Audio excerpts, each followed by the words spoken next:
Yep, no problem. Very good. Good morning. We'll start with the Pledge of Allegiance.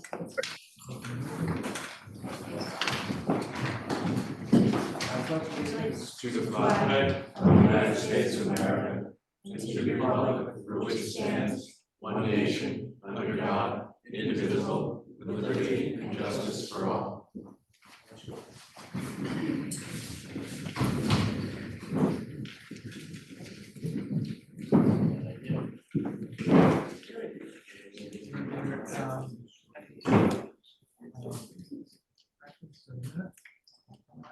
You're gonna have to speak up, please. Any corrections? Is there a motion to approve? I'll make it. Second. All those in favor? Everyone in the audience, please sit down. Just to update you, to approve the color sample and so forth on 194 Ahrb Lane. And we are up to old business number 1. Is there a presenter for that? Okay.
So I just want to be sure she's.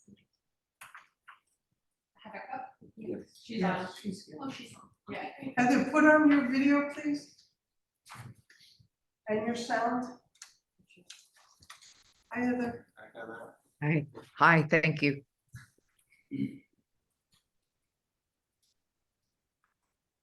Okay, we asked you last month about some further discussion on the windows and specifically on the west elevation. So could you review what you're proposing? Yeah, sure. You want us to start with the west elevation? Yeah, Okay. please. So we can jump to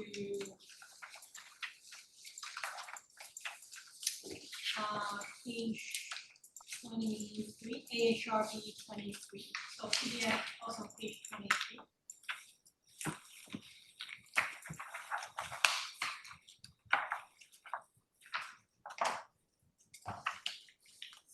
Okay.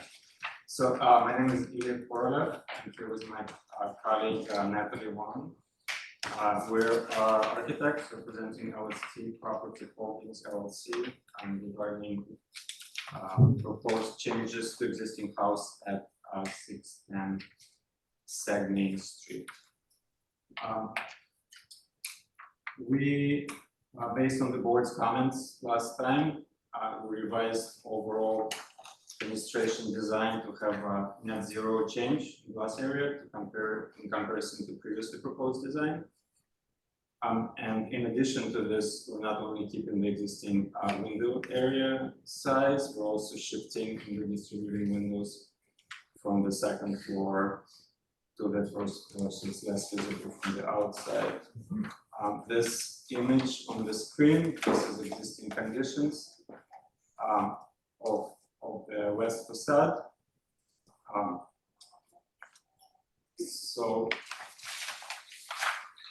Can you go to the next one, please?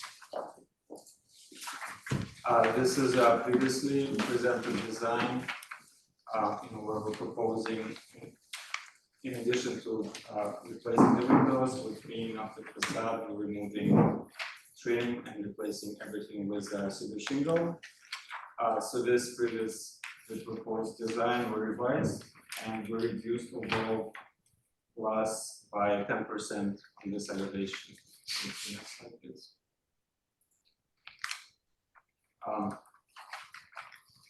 So which helps us with zero net change for the overall glazing for the building. We had on the ground floor, we have reduced the width of all the sliding doors and slightly increased the height of it just to maintain better door proportions. We're also reduced the width of the doors on the second floor as well. It might be helpful if you could just scroll back to 24 and then come back. It's helpful to see the comparison between. So page 20, that's the previous design, and this page, that's the current design. So if you please go to the next page.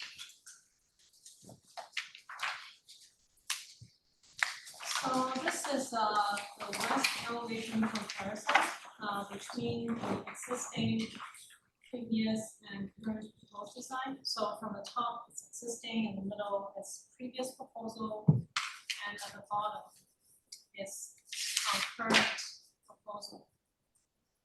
And if you please go to the next page. So this is a glass area comparison diagram. Again, from the top to the bottom, existing, and then in the middle is previous proposal, and at the bottom is current proposal. And in the middle diagram, you can see some shaded area. So the shaded area shows where we have reduced the glass area. You can zoom into the middle diagram.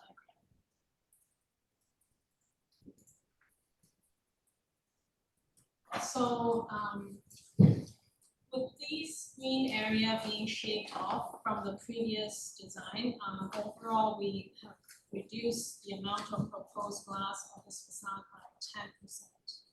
So on the ground floor, while the sliding door is proposed to be taller, as we mentioned in the last meeting, most of the doors are actually reduced in width, so that now overall on the whole house, there's net zero change in the glass area. And on the second floor, most of these sliding doors are decreased in width while maintaining the same height. So most of the second floor units are smaller in size and less prominent. And also the picture window you see in the middle, you can also see that there's a large shaded area, which means we have greatly reduced the size of that picture window. If you scroll down a little bit, so we can see the current glass diagram. And then also left of that picture window, you can see the double sliding door is now reduced to a single door. So 50% decrease in glass area for that particular unit. Just to be clear, most everything got taller. The glazing units did increase in height, is that correct? On the ground floor, that's On the ground correct. floor, Yeah, but they are, most of them are reduced in width. At Right, the same I time. understand that. So the height on the first floor of the glazing now is, Yeah, so if you could go to the next page.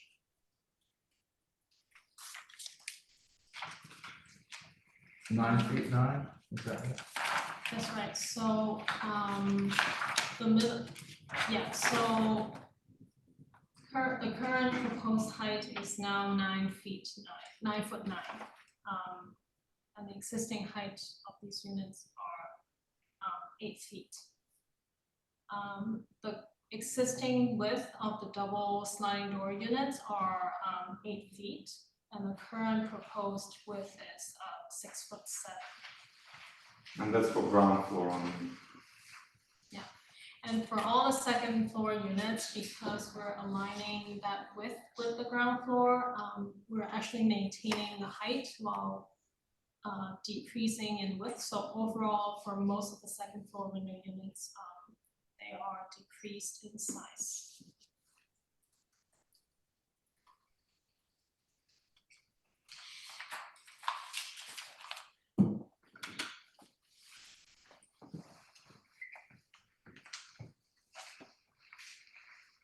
I think the one that concerns me is the big one in the middle. It's very high and very wide. That was not addressed. The big one in the middle, we are actually not proposing to change anything, that's existing. So we're keeping that as existing condition. Just as a primer for the board, for our purposes, the code gives us the authority to regulate glass, including windows, and the ethos of that is to avoid the result of interior fixtures projecting light onto the property of another or of the public right of way. Also to avoid light trespass and or sky glow. So we can take into account the distance of the property to the public road and to neighboring structures also. Is pre-existing something that we have to consider here? We can consider pre-existing as per the overall design. Like we can't touch it, or we can fix it? if it's That, not- so is that window in question, the large one in the middle there, that's pre-existing? Yes, it is.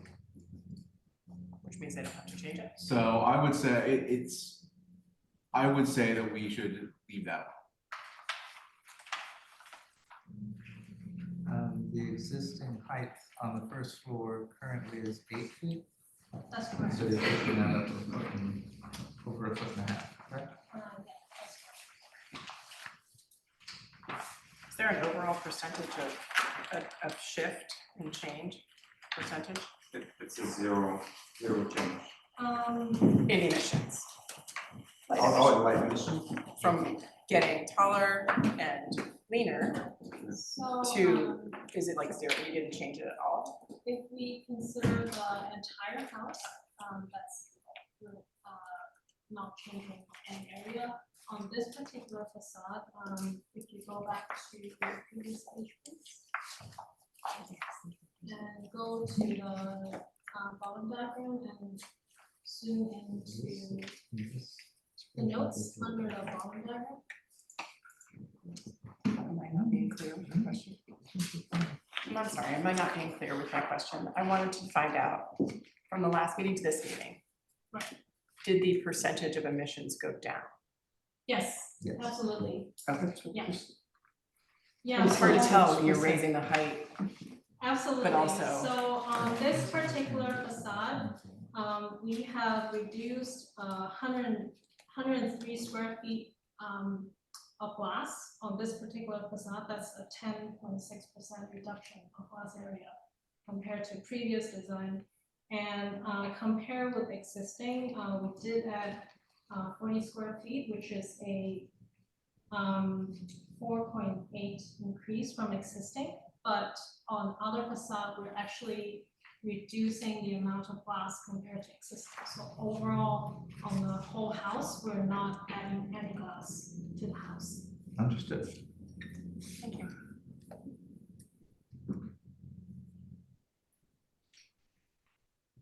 Do you understand that this particular exposure came down, but also went up a little bit, correct? Yeah, Okay, I think that's where her question is coming from. What we had asked for was to reduce the western exposure. Is that correct? That's what my notes are, and that's what you prepared from the discussion last month.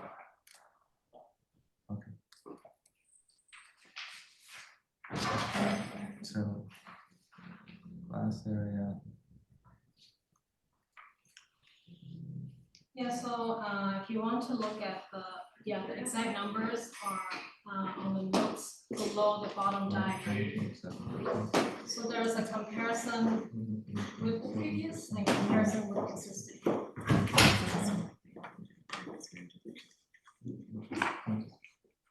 You can make that point. It doesn't really seem like you did what we asked you to do, which was reduce.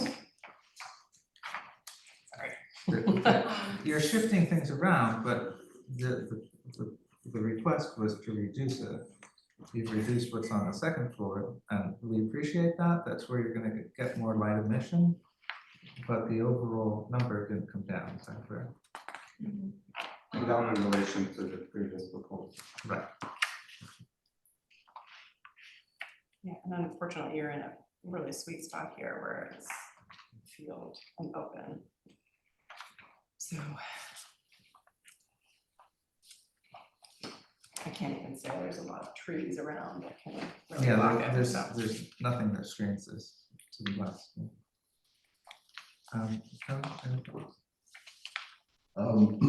I feel the reductions from the previous are helpful. I think it mitigated, particularly shifting from the second floor to the first floor.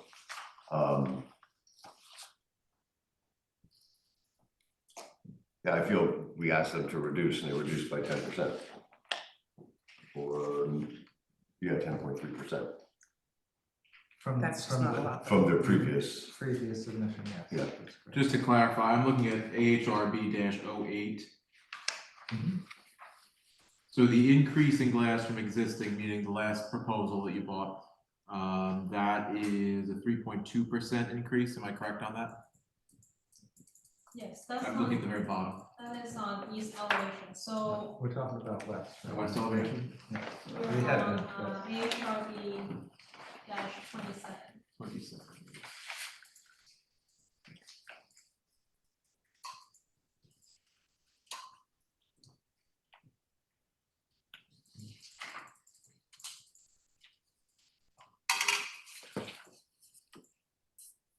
So there was overall a 4.8% increase, and also a reduction of 10.6. An increase from the existing Increase from existing. and a reduction from. From the the first- previous. the first Right. submission. Was our request to reduce from the existing or to reduce from their submission? Suggesting to make the windows thinner, not taller on the west elevation. And so,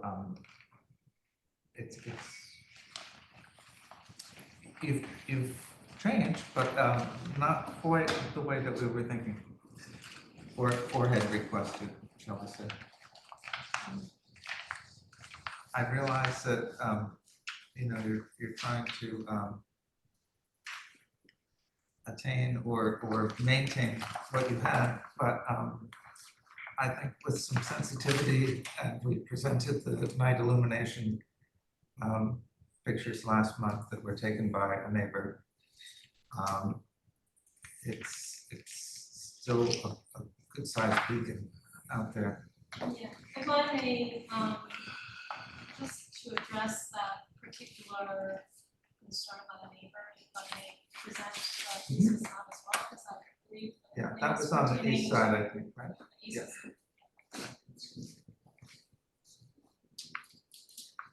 So if you, look close to, HRB 4. Yeah, so PDI file also page 4.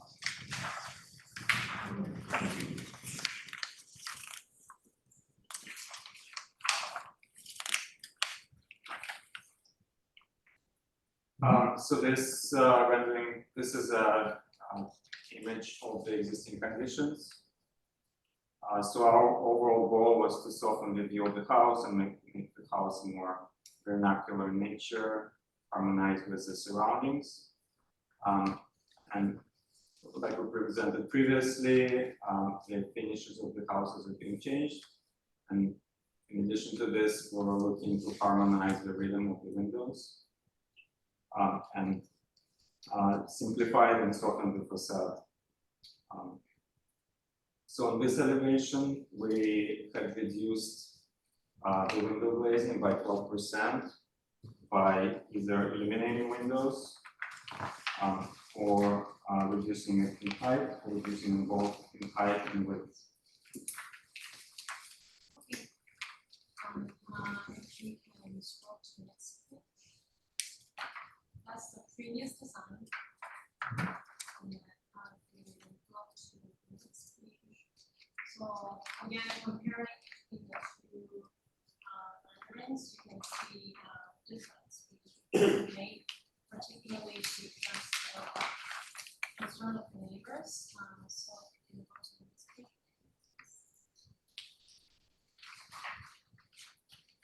So this is a comparison of elevation between existing, previous, and current. And for reference on the left, we just put in the photo showing the light emission from this particular side. You can go to the next page. So you can zoom into the middle diagram.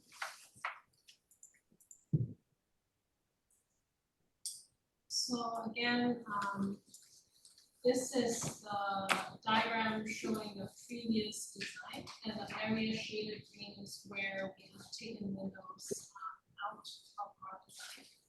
And the neighbor's concern is like from that photo is the second floor window is very prominent, so you can see the 3 square windows above entry, they are all reduced in height and width, and the long windows on the right and the left side of the entry, they're all reduced in height. And then the double square windows on the left side of the stair tower volume, they're now, instead of double, they're now single square windows, so 50% reduction in quality. And we have taken out all the garage windows. So on this particular facade, we have actually reduced the amount of glass by 12%, 57 square feet compared to last design. And in the diagram, in the neighbor's photo, the windows that I highlighted in the red rectangle, all of those windows are either reduced in size or quantity to address this particular concern.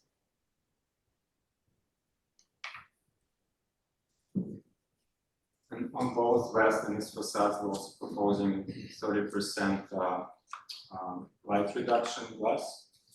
That's, you know, what the numbers we're presenting now is the glazing area. So the lighting could be reduced greatly by the glass as well. Is there any light reducing glass on the property as is? We don't have the data about it. We don't. No, There is none. no. So the applicant has reduced the overall size of the glazing and is willing to upgrade the glass. Yes, 2 things to keep into account. yes.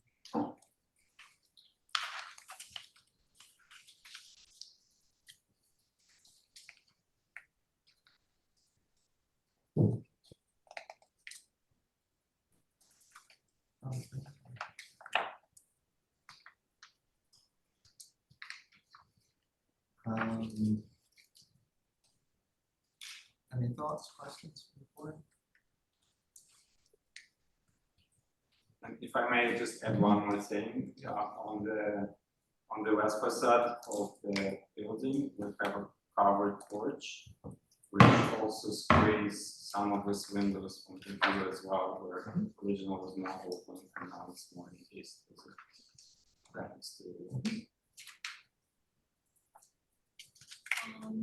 Do you want us to present some work on the south facade, so you can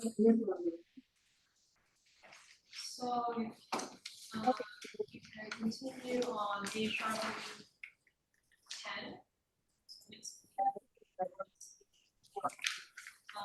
So this is the north elevation, again, comparing pre-existing, previous proposed design and current design. And next page. This is the glass area analysis diagram. Again, between existing, previous proposed and current proposed. If you can zoom into the little diagram, please.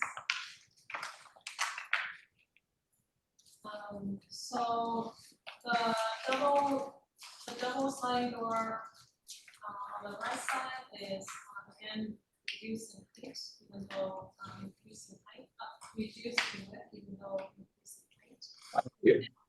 I think that's where you actually read it. I don't think it's talking to us. And all the 5 casement window you see in the middle, they're all reduced in size. And then the 3 square windows on the left side of the garage, they're all eliminated. And the double sliding door all the way to the front, corridor is now single door, so 50% reduction in that unit. So overall on this facade, we have reduced 96 square feet of glass from the previous design. That's a 28% reduction. And compared with existing, we have reduced 50 square feet of glass.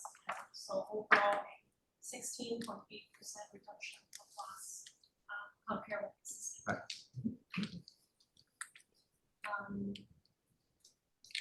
So next page.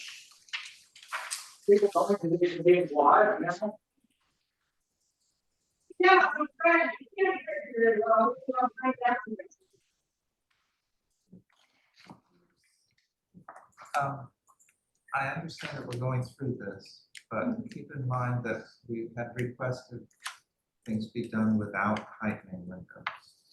What our request was last month. Okay. So we've spent 25 minutes on this, and you've basically presented everything very nicely, but you did do what we asked you not to do, okay? So is the specific request to not increase any ground floor units on the west elevation? Is that Yes. Mhm. It was. Okay.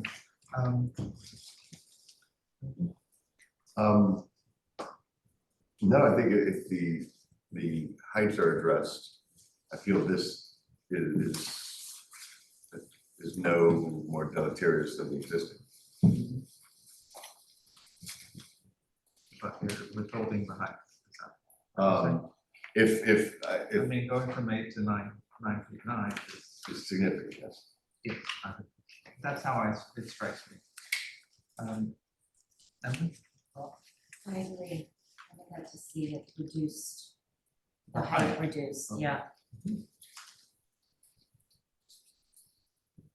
I just also feel for the spot this is in and how the percentage, where the house was before came to us with the first proposal.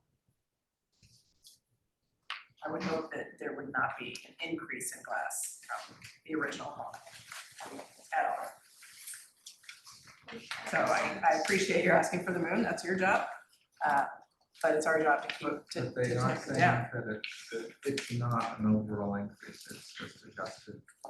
But it does fly in the face of what we requested as far as height on the west.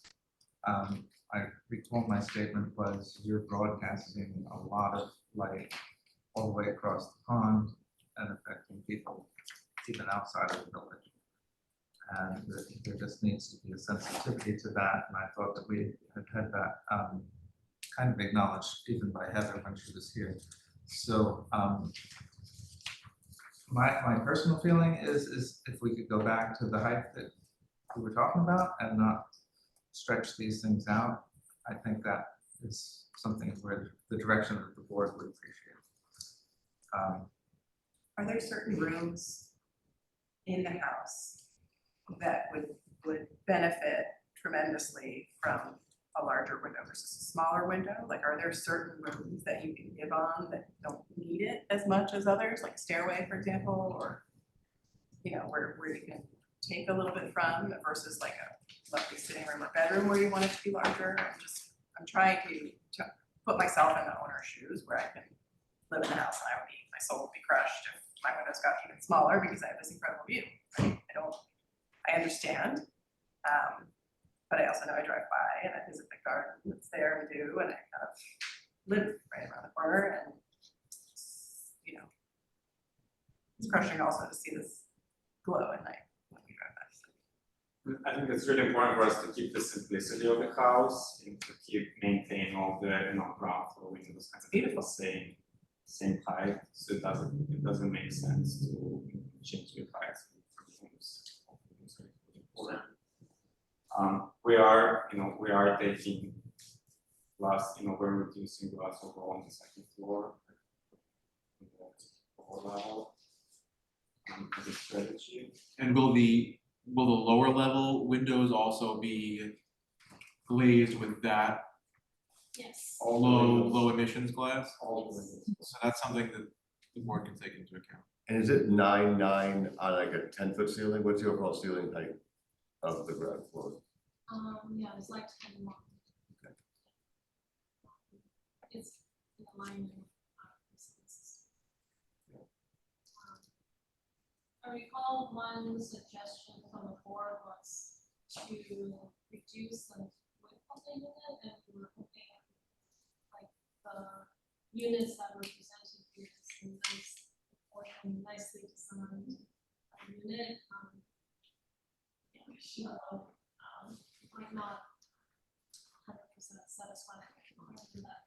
It absolutely does not increase height. And it's hard. I wouldn't want to sacrifice on the design either.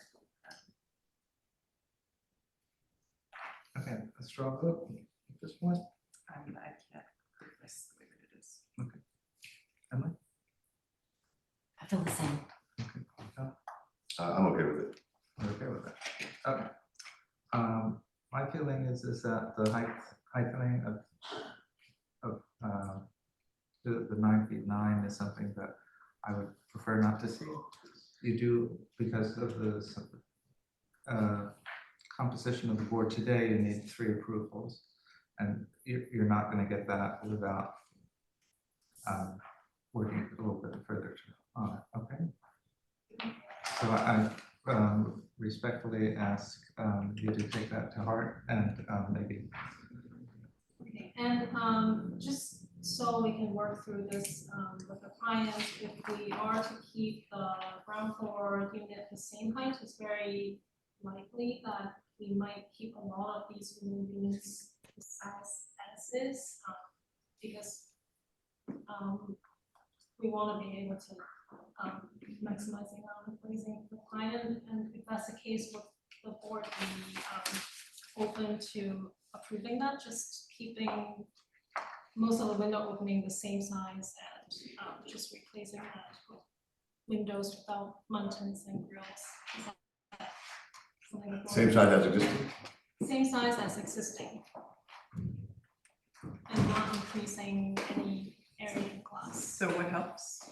So currently we have reduced the second floor glass area and moved some of that to the ground floor, but if we are to keep everything the same height from the ground floor, it's likely that we might keep the amount of glazing on the second. We might revert back to existing design, and I just wanted to see if this is something that the board would accept. So this is a semantics thing. By existing design, do you mean not your previous submission, but the actual existing, so the same, Existing conditions. so virtually the same glazing as currently, just different windows. Replacing the windows, but making them without muntins and grills. I think that would be one possibility for us to make it work. Because that's pre-existing, is that the deal? So are there pre-existing, the muntins and grills are not pre-existing, that's what's proposed, or? No, remove it, the removal. The removal of the muntins and Grill. the grills from the upper windows? I think All the windows. that was the initial concept, was we don't want to have traditional. Understood, so it'll be a more sleek, modern design. With probably overall less emissions because they're switching to. And if the entire house is being reglazed with that glass, that's going to do much to reduce emissions. My thought is that from the night photos that have been furnished to us, it looks like the second floor was really the problematic area of the house. In any event, we should do a vote to adjourn if the board is willing to look into an alternate design or an alternate concept, and then we should clarify for the applicant to the best of our ability what we are looking for, so that everyone is on the same page next time. Okay. Good. What I would also just mention is our board architect is not with us today, but we will consult with them and come back to you with the direction that we're thinking. Okay. But for the moment, just to summarize everything that we had, so our concept is that we would rather see lower height on the ground floor windows. From what is proposed today. Mhm. They're saying they don't want to do that. I mean, is, You mean the baseline is not increasing the height of any ground floor unit, right? That's the. It kind of defeats the purpose of trying to bring down the emission a little bit, yeah. and Megan had mentioned that perhaps there were some spaces where the windows were more important. And you want to keep the overall exterior, would something like an opaque transom window sort of panel solve that from the outside? I mean, that's definitely delves into your territory, not Yeah, we mine. can, we can definitely look into options. All right, and we will ascertain the direction that we're going after we speak to Mr. Martin. Okay. Do you have any questions for us, just to clarify? So I just want to make sure that when we're back at our next hearing, that we're all on the same page and that we're. Ilya and Natalie and the board, if I may say so, I think this is very important, right? For us to be very clear, and there was some confusion on my part, not a confusion about sensitivity to various surrounding areas, but confusion about how specifically we should direct things. And the ownership's position, I've said this before, and it is true. He purchased the house not because the beauty of the house, not at all, but the beauty of the location. And while we want to modern but harmonize all the crazy things that are kind of going on the outside there, I really believe that he will be open to some of the things that you're suggesting on, obviously we don't have a choice, but to bring down the lower floor where we've gone up and more narrow, just bring it back to existing conditions in terms of the dimensions. And also landscaping, we've just started putting trees and things in. He does love the beauty of the openness, but that is something I'd be happy to take a couple of you around the property. I just didn't want to take a whole tour and have everybody hacking it because he didn't design it. Peter Mangiamelli did. He bought it because of the beauty of the location. So we'd like to be clear. Thank you. Thank you. I'm sorry, just to be very specific, I know on the west facade, we did propose increase in glass area this time.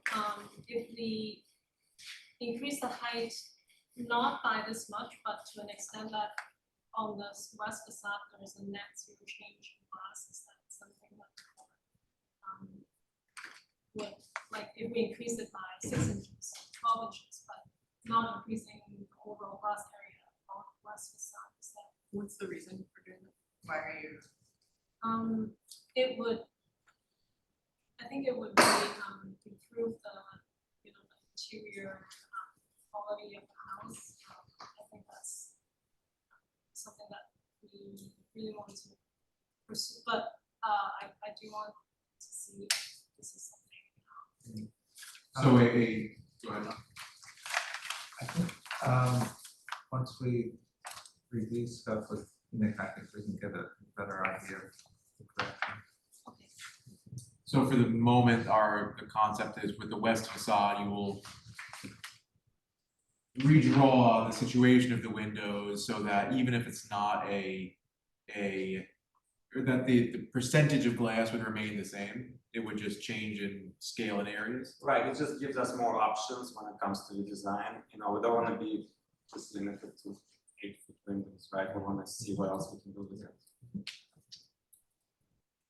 I think one of the issues is where the window ends and the ceiling begins, because when you start to really become exposed to the reflected ceilings directly from viewing it outside, that's often my concern. There's sort of an inflection point with the heights.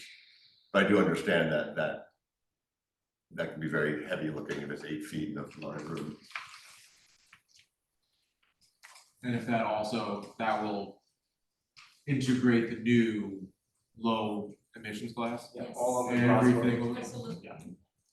So that's something we should definitely be grateful. Motion to adjourn? What date is it? I see motion. What's our next, what's our next meeting date? 25. Yeah. Okay. We will be in touch with you very soon. And give you enough time for okay. Or are you done with the motion to adjourn? Yeah. Is there a second? Second. Okay. Thank you. All those in favor? Who did Aye. it first? Thank you. Oh,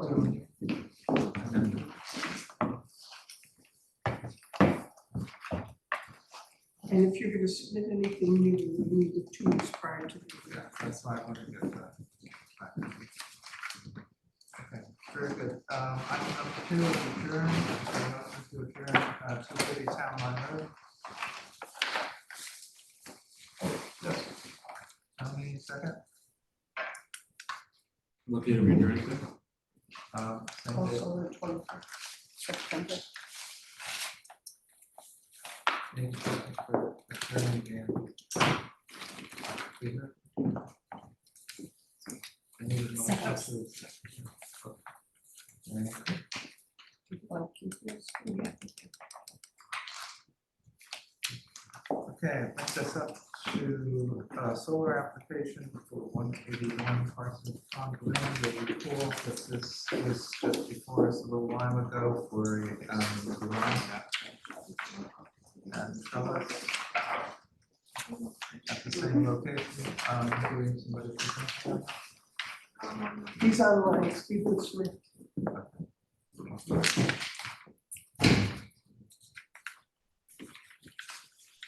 Andrew Smith? Yes, I'm sorry. Okay. Andrew? Hello, how are you? Pretty good. Having visited the site this morning, this seems relatively obscured. The vegetation around and the height of the trees is substantial. This is just on the back of the garage, is that correct? That is correct. Only on the back where no one will see it.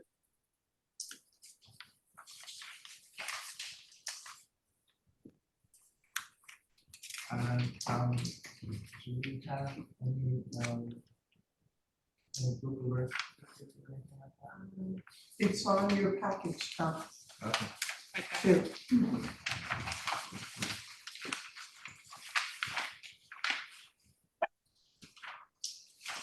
Okay. So it's just this, okay. As I say, the plantings are. Folks, the phone, the dog. Any concerns on this? They're only on.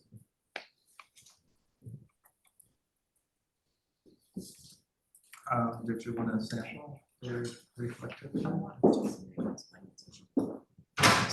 Yes, they're just putting that on the back of the new garage. And the new construction is their own pool house too. I think there is a separate pool house, is Yeah. there, Andrew?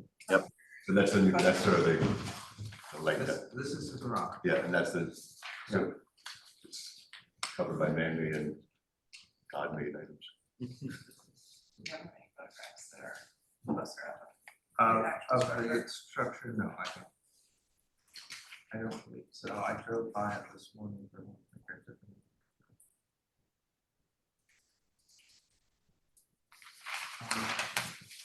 No, I don't. Is that enough of a solar array to run the whole house, or is it a contribute? No, nope, not even close. It's a, you know, it's a nice, what's the word for it?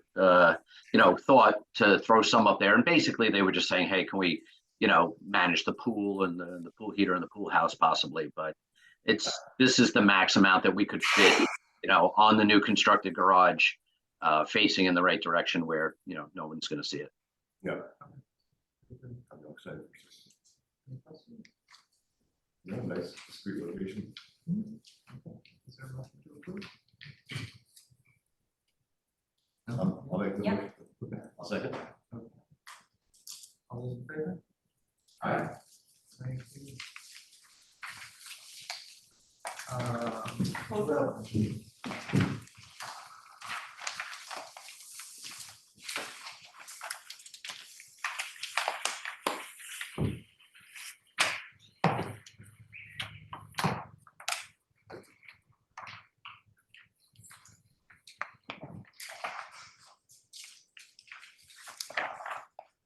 All good? Yes, very good. Sign. Thank you, Thank you're you. approved. Thank you very much. Thank you. All right, have a great day. You too.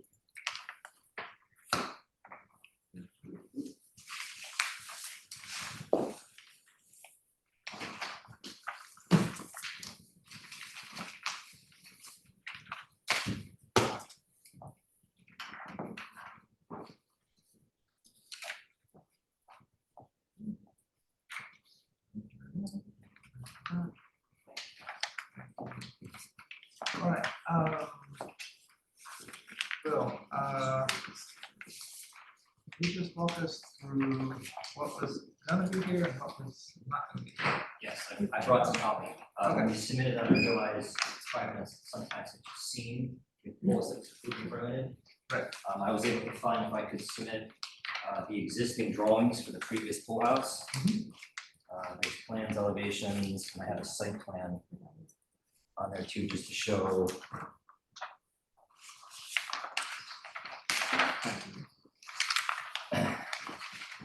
So you see the existing previously approved pool house was quite large. That's what's proposed, yeah, that's proposed. Right, so the old pool house, which was actually a pool house, it had a storage shed built onto it and it covered up their kitchen. It was almost 1,300 square feet. 22.9 by 56.9, which you can see on the site plan, it's also 20 feet high gable. Right along sort of the north side of the rear yard. Right. Big structure, a lot of area in there. The owner would like to explore the option of a greenhouse in the future on the property. So we wanted to reduce the size of the pool house and sort of rethink the massing of it. So the new pool house, as you see in the rendering, picks up on sort of the flat roof terraces that are on the rear of the house. It's a single story. Inside there's a storage, a bathroom. There's a stair that leads up to a roof deck. The pool house is about 11.5 feet tall. It's a wood glass railing roof deck. Is that with the rail? Or is that- With the rail, it's all just under 15 feet overall. So it's still 5 feet short of the structure. Materials will all be the same as the house. We're rendering it as sort of weathered wood green screen. The size, so there's an indoor area, covered area, and a little shed, roof on the back to provide some protection for a golf cart. It's 642 square feet, so it's just about half the size of what was previously approved. On the site plan, it's further away from the east property line, which is the Daniel's Lane. Right. And it's about 20 feet further away from the south property line. The neighbors, the precinct.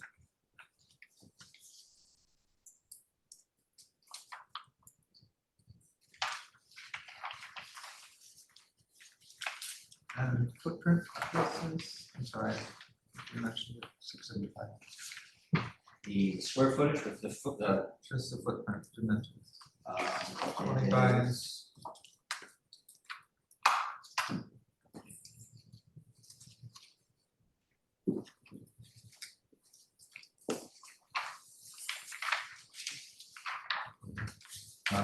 I just picked 31 by 14.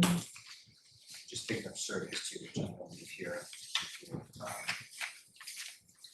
Sure, no, that's good. Okay.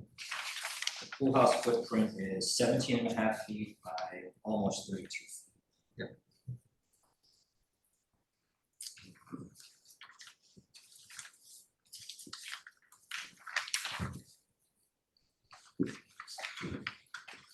I realize the plantings are relatively established. Was there consideration of perhaps another material besides the glass, really? No, the purpose of that was to sort of feel like you're elevated a little bit, I mean, stargazing, just to kind of be Right, in the yeah. yard, and anything other than glass might take away from that, even though glass is tough to keep clean and whatnot. Yeah. Right, it also can glow. I was thinking more reflectivity. Since it was to mimic the back terraces, is that a wood railing on the house? Would that be a consideration or no? I could ask the client, it creates a different feeling, you're sort of then I understand. privacy boxed in there as opposed to feeling open. Right. So in discussions, red glass was sort of the idea of that. Are there any lighting fixtures proposed on that top roof deck? So something to keep in mind for the board is that generally our glass regulations, the driving force behind them is to avoid light emissions, light pollution. Right. I'm thinking that you would want something on the staircase upstairs. The staircase, yes, once you get up there, which would sort of make that railing glow, if you think you're concerned about, there's no. Right. It will also pick up. Yeah, it'll lighting pick up off the house, reflections, too. yeah. And keep in mind the renderings, those are, you know, proposed, artist inspired landscaping, the vegetable garden, that really, we're not going to talk about that, that just helped kind of show what the pool house wants to be. No,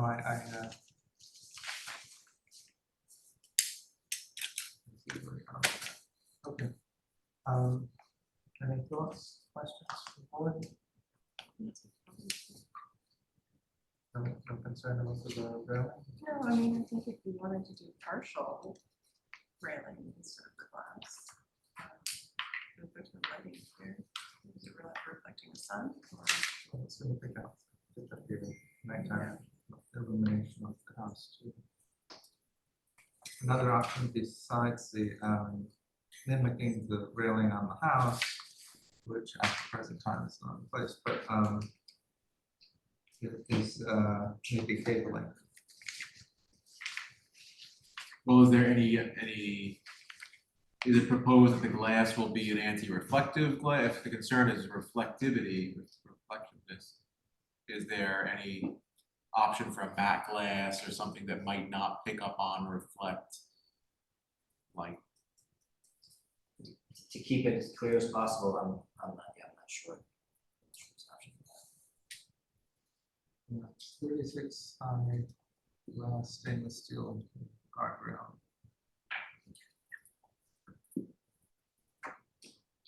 What's the little house here? This greenhouse? Again, so that's the concept for a future Concept, greenhouse, which we'll come to. Yeah, Yeah, come on. we're still working on details of making that real. Nice. And there's a whole outdoor kitchen, farm and garden. I like the pool house. That's nice. I think it's nice. I like it. Yeah, I'm okay with it. Yeah. All right. You want to put it up for a vote? Make a motion? Sure, make a motion. Second? Second. Okay. All those in favor? I You? All right. So we have 3 votes on that. Okay. Thank you. You? Thanks, Paul. He's not going anywhere.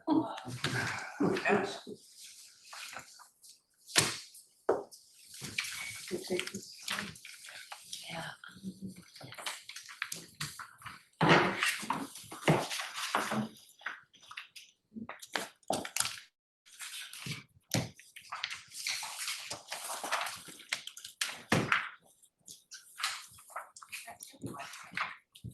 move to public. That's the sidewalk.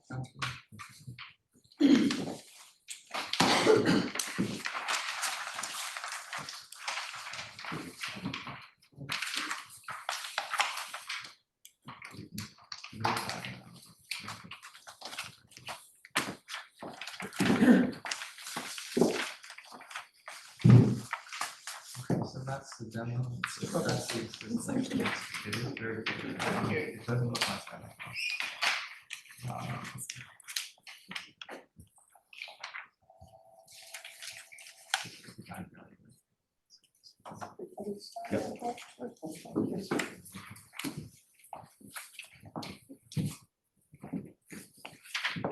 Pick them up again. Yeah. I know, that's what I see. Hi.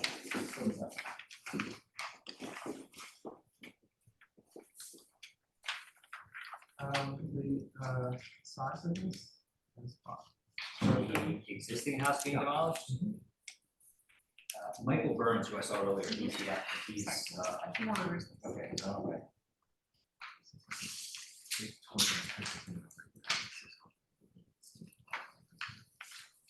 This is still there though, right? And just to clarify, there's no historic. No. Form, yeah. Hi there.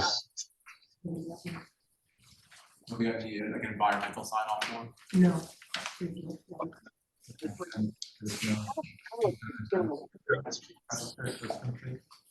That's trouble. Title search.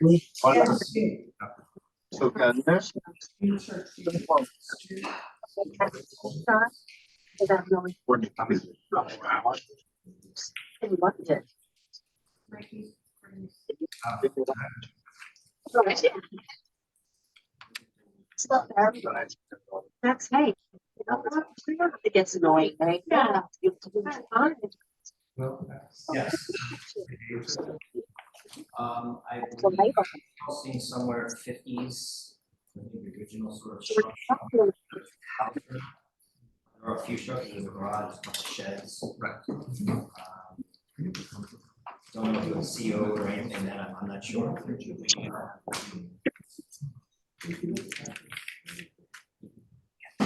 Michael, if you can hear, you know the age of the structure? Say that again. The age when it was built? The current house is, it's got a basement. It's not on stilts. The age, how old is that? What year was it built? Oh, I don't know, 40 years ago, 30 years ago. Basically just an old nondescript bungalow, shed, shack. I don't know. It's really nothing special about it.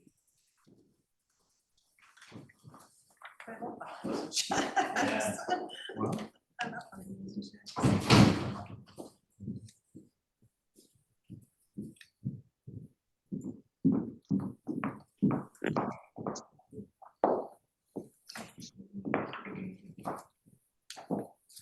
Yeah, there's no discerning details about it at all. Some of us might find it charming. Yeah, it's actually a total character of that strip of road. Yeah. I think.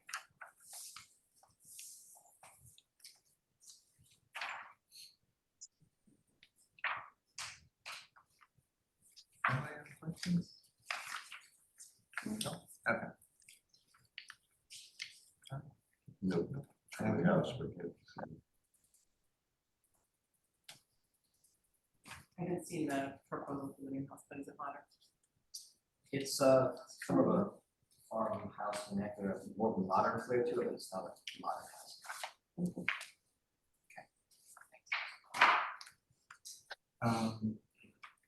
Okay. And this is what we see from the road here? On the road? You actually just see the front of the house. That's from the road, yeah. Straight on with the front door. These were taken recently with this.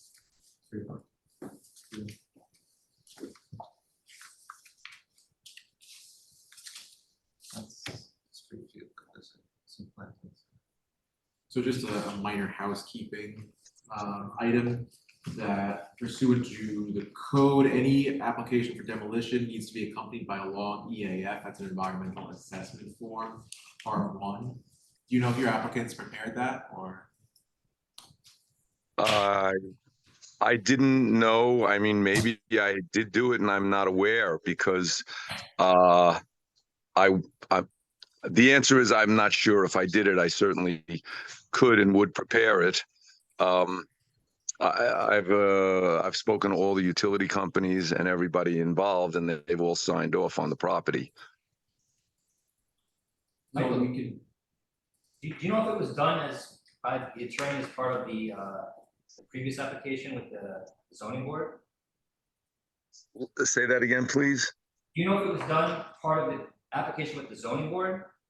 See, that's why I thought it was all done because they approved the revised design, and I assumed that I had all the proper paperwork. You did have the proper paperwork for ZBA, but that was not part of the requirement. Look at 245-73, 3B.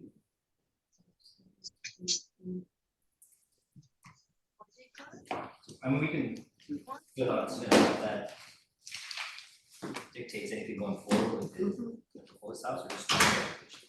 That's for the demolition permit, so that is only germane to the demolition. So we could either adjourn this, or we could approve it pending a satisfactory submission of the EAF.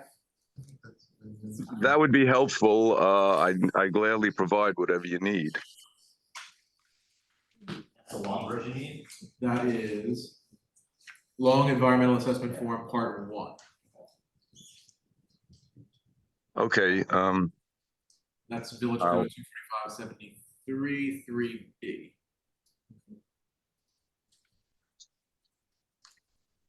Is that a standard form, or because if it is, we'll just print it up and I'll follow whatever instructions you need. Any environmental consultant or land use attorney can help you with that. Okay, I am working with Chuck Bowman's office on another project. I'll refer this to them and I'll immediately take care of this. Excellent, I appreciate that, thank you. Not a problem. Okay. So pending that, the motion would be pending resolution. So you could either adjourn it, or what we could do is we could do a vote to approve the application pending receipt of a sufficient. We still need other paperwork on this, so Okay. if you did it, And see the plans, Yes. because to me, the charm of this relates directly to what's coming with the new plan. So do an adjournment. Yes. That's So fine. what date would you like to adjourn to? Next month. 25th September. 25th. Yeah. Is Is there a motion? I'll make it. Okay. Second? All those in favor? Aye. So for now, we'll take a look at 199. Obviously, we can't approve 199 if this is still hanging. Yep, that's why I asked the But question. that is the also gonna take part of the input for that one. Very good. Thank you.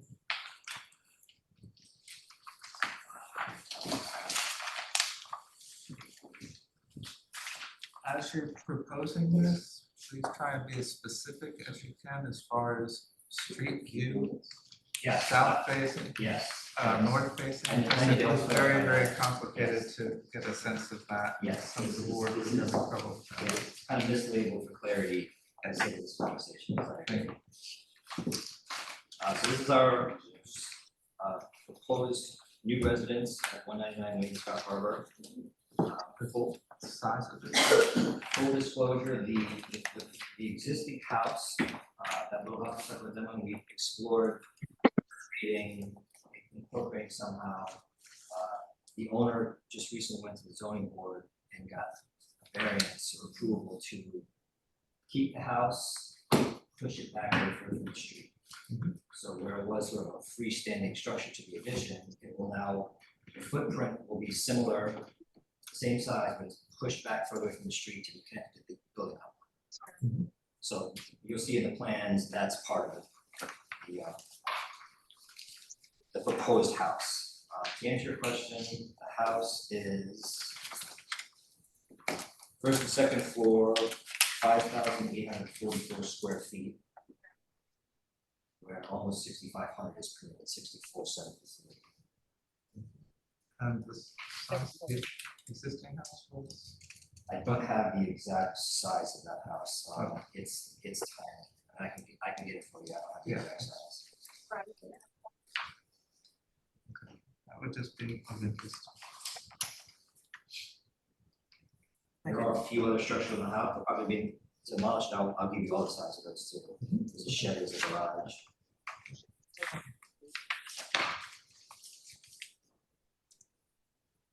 So with that being said, we go to the site plan, let's start with the site plan. The lot is oriented north-south, with the long end of the property on the Ahrb Road there.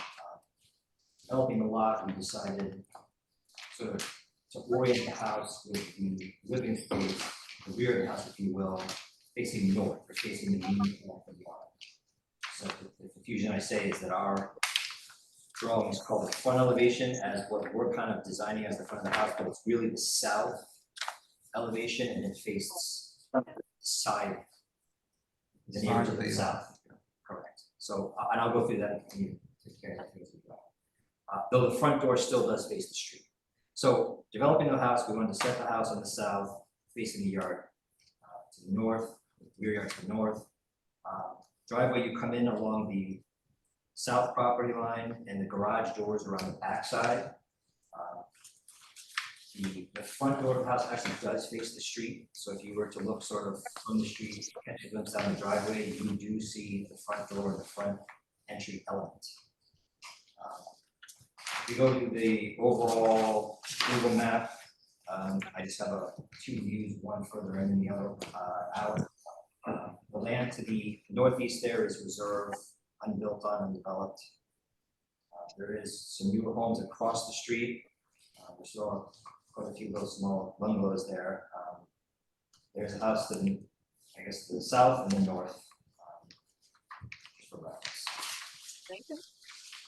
Next, you can see the train tracks up above, and you see open land to the right.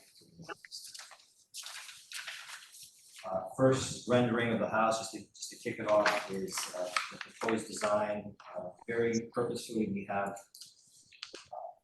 gable elements of the house connected by some flat roof elements. The gables are all ephes stucco material, which I believe a sample was submitted, dropped off.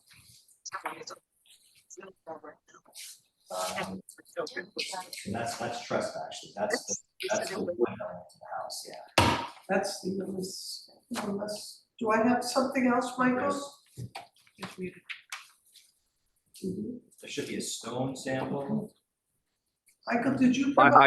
Yeah, I gave you the color swatch of the stucco, but you should have a sample of the Trespa and the stone. Trespa, it's in the file.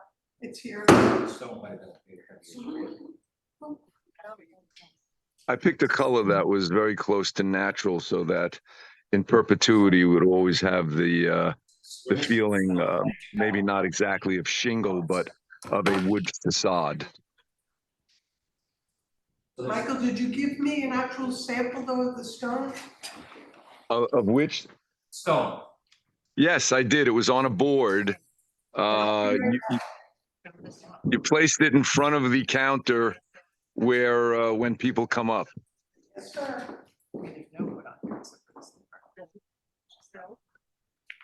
Also, just for everybody, it's very difficult for me to hear where I am. So if I take my face off visual, it's because I have to keep putting the phone near my ear because I'm in a very noisy spot. I'm not trying to be rude, but I can't hear that well here. So please excuse my no picture of myself. So the gable elements of the house are ephes stucco finish with a metal roof. Standing seam, there's a sample of it there. The flat roof elements are wood with a couple of accents in stone. The front entry has stone. A little connector piece which separates sort of the relocated portion of the old house, if you will, and the new addition is that stone element. Even though solar is not required, the client would like solar. We're proposing solar on some of the flat roof areas in a section of solar facing south. So again, this is, the street is to the left of this view, if you will. This is actually facing the right neighbor's property line, south, this view. The solar panels don't face the street.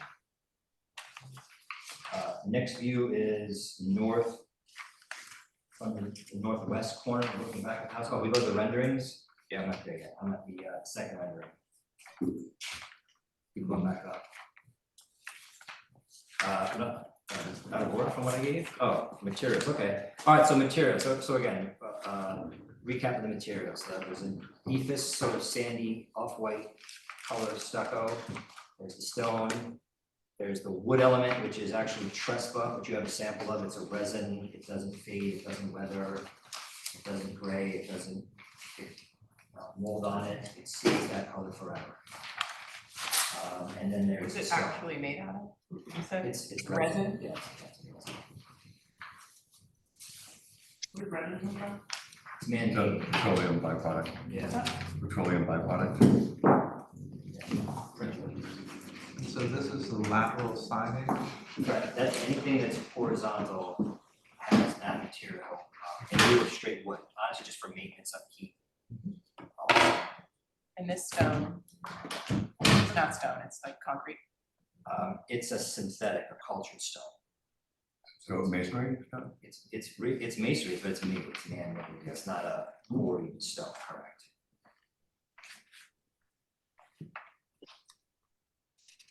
So next slide, I think I'm in a little different order than you, so I'll walk you through your presentation.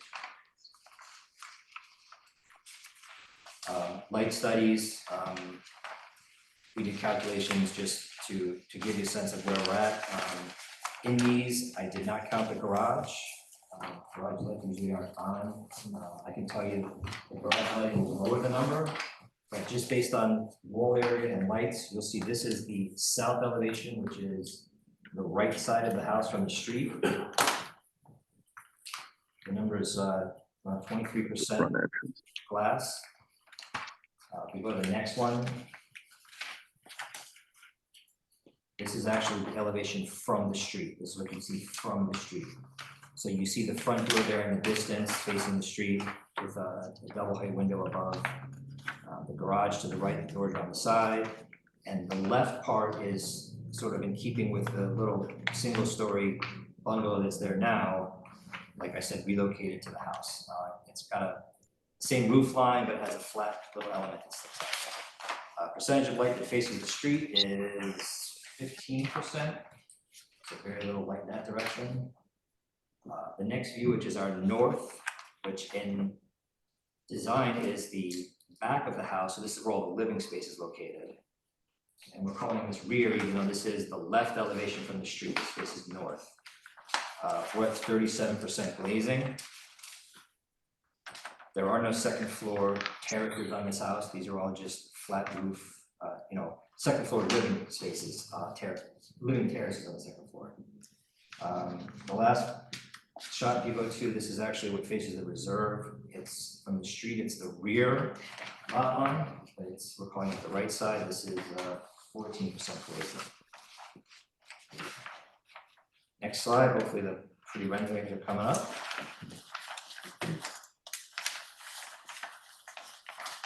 That's all I have.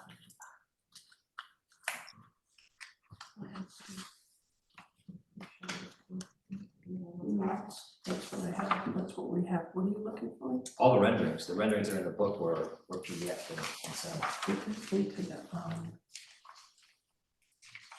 into the folder.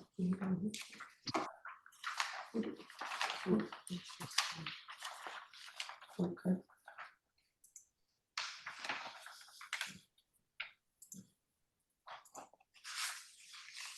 I can walk through the renderings if you guys have prints on them while they. Two views from the rear to show the rear terraces, and you'll see the terraces are that wood trespass. Your examples, maybe? Yeah, The pages aren't numbered, can you just show us what you're referring to?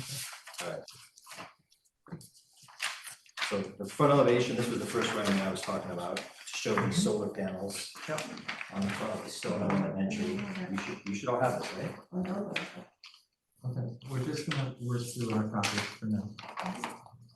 The second page is a view of the rear from the street, if you will, from the northwest corner of the street. The wood elements come into play here. You see there's sort of these covered terraces that are clad in wood. One is actually a master bedroom. In the master bathroom, so you have these sort of 4 boxes of wood in the back elevation. Some of these were just requested views. The other view is the other corner of the rear of the house. This is an outdoor kitchen here, which will have screens that drop down. This is the view that faces the reserve. We have some aerial views.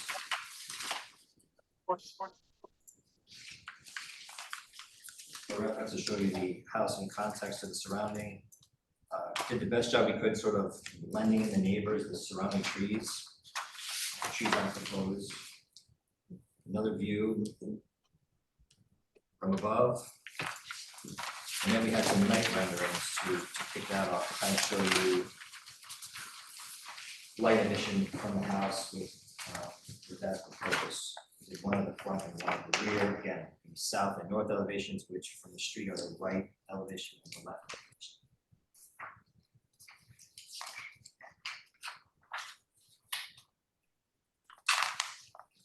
Solar panels are on the right side, that's the south facing view of the house. There's some stone elements into the rear, some outdoor fireplaces, outdoor cupboards. Windows are dark bronze.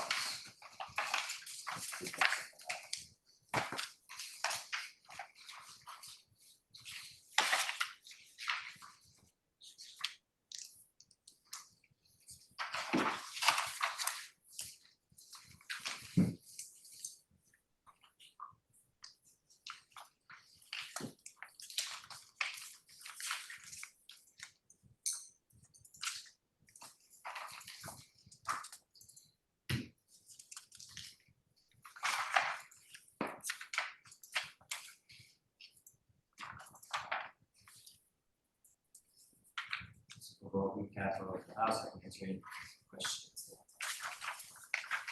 Are the solar panels inset in the roof line? Yeah, that's point out, yeah, so we're gonna create a detail in the roof, so we can say those are flush.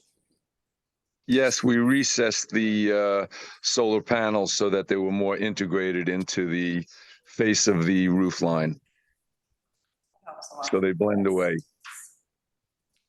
you have a sample of that for reflectivity? That's the solar panel? Yeah. That's- I mean, the standard panel, I could certainly get a piece of the material if I needed to. Yeah, that might be helpful. There's one raising calculation which just seems a little bit hard to believe. I believe it's the north elevation. The one that comes in at 37%.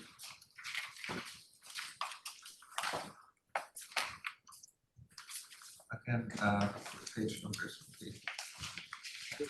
But, Rear elevation, so. Yeah, it's called rear elevation, it's the rear of the house which faces north. Then there is a page where we sort of highlighted the glass. Right, yeah. The blue line is the areas that we calculated as wall area. The areas are listed there and do the math, it comes out to almost closer to 38%. It looks like it's a lot higher than I can double check it for you. if you don't mind, that would be appreciated. Because if The south is only 23%. And John, is the negating the garage lights, is that usually done or not? That's your call. It is, okay. In taking this into effect, your yellow pane glass here, and you're not counting the roof in any of that. It's more glass than wall, that looks like, but maybe my eyes are getting in.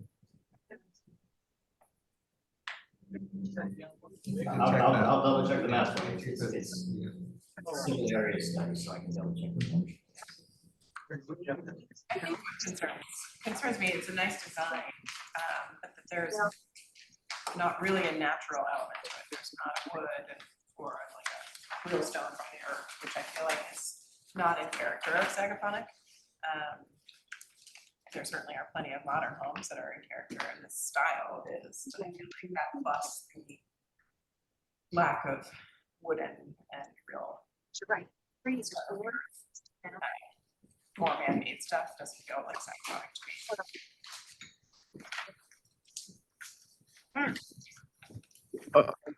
If I could comment on that, the reason that I chose the Trespa is it's very low maintenance and it will preserve its visual design, hopefully in perpetuity, and be as close to a natural element as possible, trying to take into consideration what the village is looking for on a overall design idea. I mean, I love the color of it. It certainly looks like wood, but you know, the patina of a real shingle is it isn't perfect for forever, right? It changes and grows. I think that's the charm and nature of Sagaponic. So it isn't that I don't even like it. It's not even that I don't like it. It just doesn't feel natural. That's my street view in my sightline is it's a little industrial. So the left elevation, if you will? Yeah. Yep. It's just a little sort of looks like the end of a factory building. Probably, It's in the rendering, I think you get a better idea of, that's. Yep. Well, it's basically like here, Yeah, which yeah, is just right. that flat on. So well, it's just Yeah, it's sort of intentional to not put too many windows in that facade, just because of the proximity to the street. right. There aren't many windows in the existing little small windows. That was sort of the idea to keep that. Sorry. You can put a window in a. I don't think I've heard that before. I don't know whether the window helps The either. window, I think it's maybe the placement of the window, if there's a big empty space there in the middle. Okay. I know it's a garage, but Well, no, the garage is at the other end of the house. what's this? The garage is, yeah, This is- that's a this is garage. He's behind talking here? about the left. Yeah, you're driving all the way down the south and then turning around and coming back in from the east into the garage. That's So not this is the street. That's the closest. That is a garage, where you put it. like, oh my God, crazy. But that's the Come back back here, of it, park. yes. But this is the end that And that's the kitchen. public sees. No, that's a bathroom closet, guest room. Yeah. And part of this is stone or not on the street?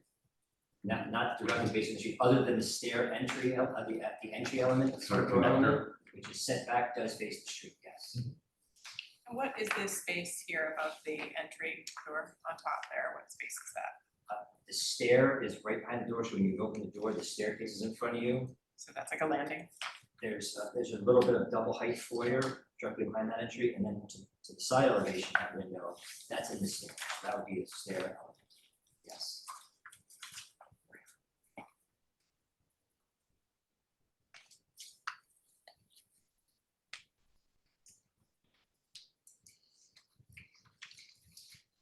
So if you can imagine something a little bit more warm on the street end. I mean, maybe even the staircase there is heavily glassed. if it was made lighter, then it could maybe seem less visible in connecting sort of the garage to the rest of it. I know Nick had done something near Town Line, near the 230 Town Line, which sort of a similar connection. So we're lighter material color? Oh, no, just somehow lightened up, not so heavy. Using the whole thing, that whole stair area is stone. It seems like that's serving as something to connect the garage, which looks outbuilding-ish, and the other elements. So having that incongruous element is nice for separating the two main structures, but it seems a little heavier, and to address his concern of it looking a little industrial. What you want. You see, gotta see that.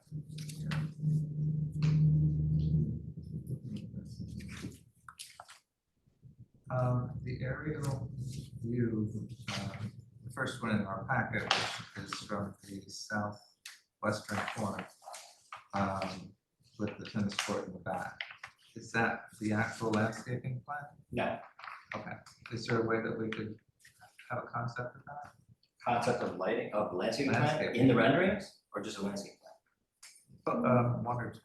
Okay. Either way, just I think an it helps the idea. softness, or, I mean, these trees are helping, right? Let's understand what it will really feel like. Yeah, we can certainly. Otherwise, it's, you know, kind of room there. Yeah, we can certainly explore how to do that, especially along the street. Right, yeah. I drove by this morning and I noticed that the whole backyard is already cleared out. There's a permanent place for the tennis court, I was gotten prior to, right after purchasing the property. The area that's cleared right now is for the tennis court, Right. and so we've only cleared specifically the designated area where the tennis court will go. In the picture of the tennis court, it looks wider than a tennis court, than a blue. Is that the space around the tennis court, the flat white part? I think there's something. It's sunken, so I don't know if that's.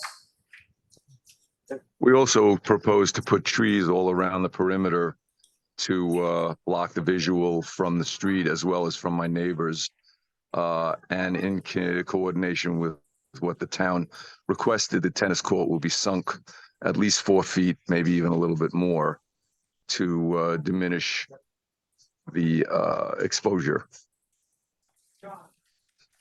In tone, and again, that's for representation, but what you're seeing is the wall and the court surface, it's the same color, so it makes it look wider than it is, but that's a wall.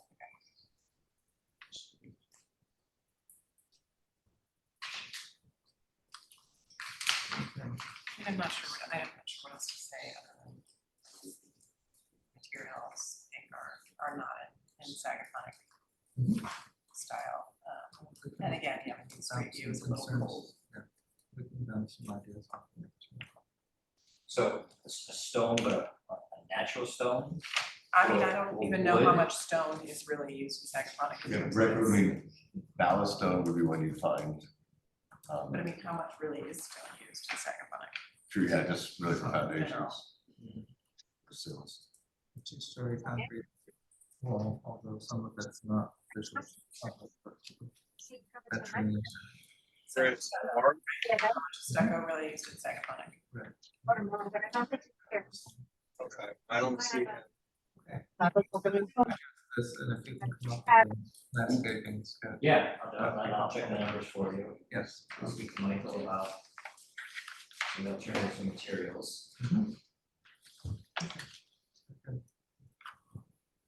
Just on that rear elevation, if that is correct number, I mean, is that? I just think it's a lot of exposure. I realize you're on a preserve, but you're still talking about flow.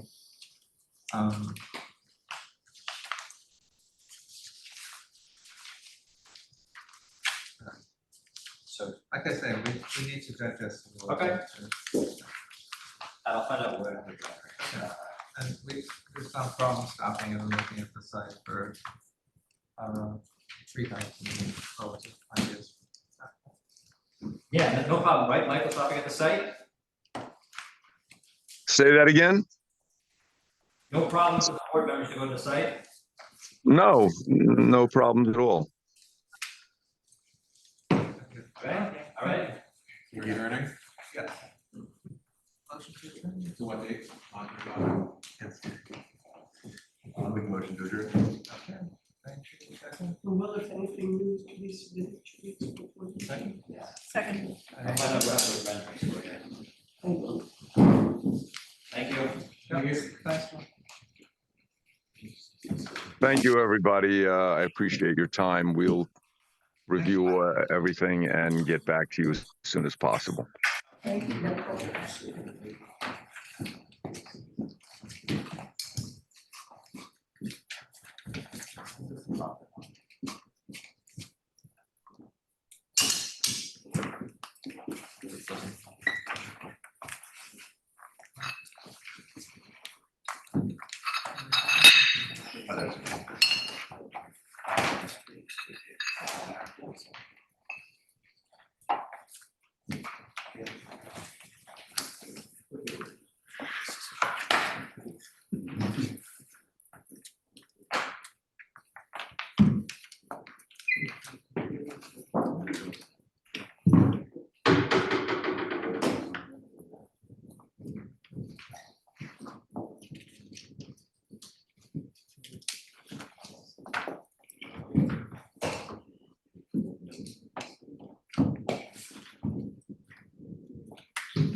If I'm still audible, the one thing I would just request is a specific list of what the specific elements that we need to address are, so that we can address them one by one. If either there's a written list or if Will has a specific list of items, I'd appreciate that. Okay, Michael, I'll take care of it. I really appreciate that. Thank you very much. Materials, we had the Landscape. industrial effect of aesthetic, we had the landscaping plan and the glass issue. Yes. Yes. Yeah. Thank you.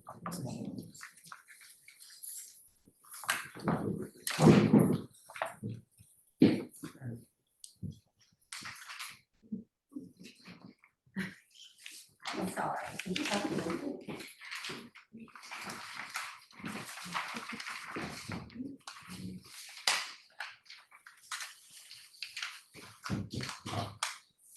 Good morning. Good morning. Afternoon. Hi, my name is John Bennett, Bennett Reed, Village of Southampton. Here for the 543 Daniels Lane. Mr. Dennis from the County Environmentals with me, and Hollander from Hollander Design, and from Leroy Street, Health, Alexander, and here in Nevada, here will be presenting the main. This is an application requesting to construct a single family residence and associated improvements on the parcel located at 543 Daniels Lane. Property is located on a private roadway. And even a cursory review of the drive down the area, you'll see the surrounding properties have been developed with residences of various sorts. We secured site plan approval from the trustees for this project. So I'm gonna simply introduce the team and ask here to walk through the project, and then Ed is here. I don't know. Questions that respond to questions as well. So I don't know. If I have your permission, I'd just like to talk a little bit about like higher kind of ambitions for the project before diving into it. So, oh yes, my name is Veer Nanavati from Leroy Street Studio. We're the architects representing our client. So we're aiming to produce architecture that's quiet, deferential, and also contextual. And what we understand by that is something that really has, is derived from an understanding of the place where it's built. We want the building to meld with the landscape, almost recede into it. We've picked a palette of materials, and I'll talk about that. It's in the last slide, I think. It really kind of borrows from the sand of the beach, is literally our kind of inspiration. And we're aiming to produce something that's timeless, that is resilient, and therefore also kind of environmentally responsible. So it's sensitive. It acknowledges the kind of challenges of building near the ocean, but staying out of groundwater, where we have photovoltaics and geothermal, and the form of the building itself, we're hoping, is quiet, soft, pleasant, and kind of a welcoming addition to the neighborhood. And ultimately, in a kind of bigger conversation with oceanfront modern architecture, this part of the world. Can we pull up the supplementary? So as John also already mentioned, the site is located on a private road, that's Pheasants Lane, that comes off Daniels Lane. On the south side of the property is another private road, Potato Lane, which there's no access to currently. We've located, if you can go to the next slide even, I'm staying on this one for a minute, yeah. This slide is, it's kind of great because it illustrates several things. One, how we've kind of taken some clues from the context. We've located the house, of course, in the center of the site, and there are three large open areas that we've, spread around to kind of create a balance. There's the front garden, the entry side, which is on the top of the page. There's the large lawn, teardrop-shaped lawn and swimming pool on the south, and then on the east side is the tennis court. Also taking a cue from all the neighbors, we've located our garage on the east or the right side of the property in this image. You can see all the other neighbors are doing that. We've also taken a cue from the house on the right, the house on the east side, where one flank of our kind of L-shaped building is angled due south. And the cumulative effect of the shape of this L-shaped building is that it kind of creates an interior courtyard, and the house is kind of a little inward looking. It's not, presenting a showy face to the street. And those also happen to be our more glazed elevations, which we'll show you later. Also, I think it's important to point out that these more glazed elevations are pointing towards the kind of back of house areas of the neighbor. So you can see their parking area, their garage, and some of their mechanicals are on that side of the property. And we'll, of course, and Ed Hollanders here can talk to you more about the planting plan, but we're really planning to plant the perimeter and kind of have a pretty dense, zone around the site. The next slide just shows you where we've taken the various views, the rendered views from. So there are two on the north side on Pheasants Crossing, 3 from Potato Road, and then 2 from actually within the property, just to give you a sense of what the building looks like if you get onto the property. Next, please. This, of course, shows existing conditions. The image on the left is as you're coming down Pheasants Crossing from Daniels Lane. The site is the cleared area right in front of you. The image on the right is if you're in the cul-de-sac looking towards the site due south. The next slide shows a rendering of that kind of approach on Pheasants Lane. You can see the neighbor's tall hedge, in the left-hand side of the image. And I mean, you can see that we've really tried to make the house recede into, the planting and the landscape. We've also framed the opening so that it lines up with an opening in the ground floor mass. So hopefully you're getting a framed view literally through the house into the garden beyond. The next slide shows it without the vegetation. So here, and we'll talk about this, I'll talk about this more as well. You can see that the second floor is quite small, is almost completely solid, and that the fenestration is very limited. And the ground floor, we've kind of broken up the massing. So even though it's connected with a pergola, it's letting light and air through. So kind of, it's not presenting this very like heavy mass. And it's deliberately very low slung, kind of, you know, again, trying to really nestle it into the landscape. The next slide shows this view at night, you know, at the entry driveway. Then the same view on the next slide is without any of the planting. So you can see there's a little bit of a glow from the ground floor spaces, which will be heavily screened with heavy planting. But the second floor doesn't really emit that much light because we've really, you know, we've looked at, you know, what you've approved in the past, and we've studied some of your, you know, the hearings. So we've really tried to limit. Second floor window that's illuminated is the bathroom. Right, which wouldn't even be on all the time. Yeah, exactly. It's a bathroom and closet. That's a really good point. So those windows would be off. Those lights would be off a lot of the time. The second story, is it a porch on the left? It's not a porch. It's maybe go to the day rendering. It might be more clear.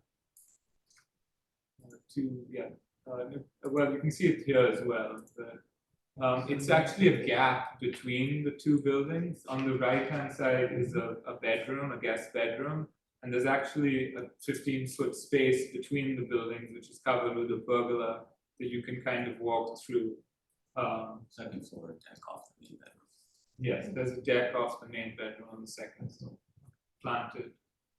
So this view, if you go back one slide, is now the view from the cul-de-sac looking due south, kind of diagonally across the site.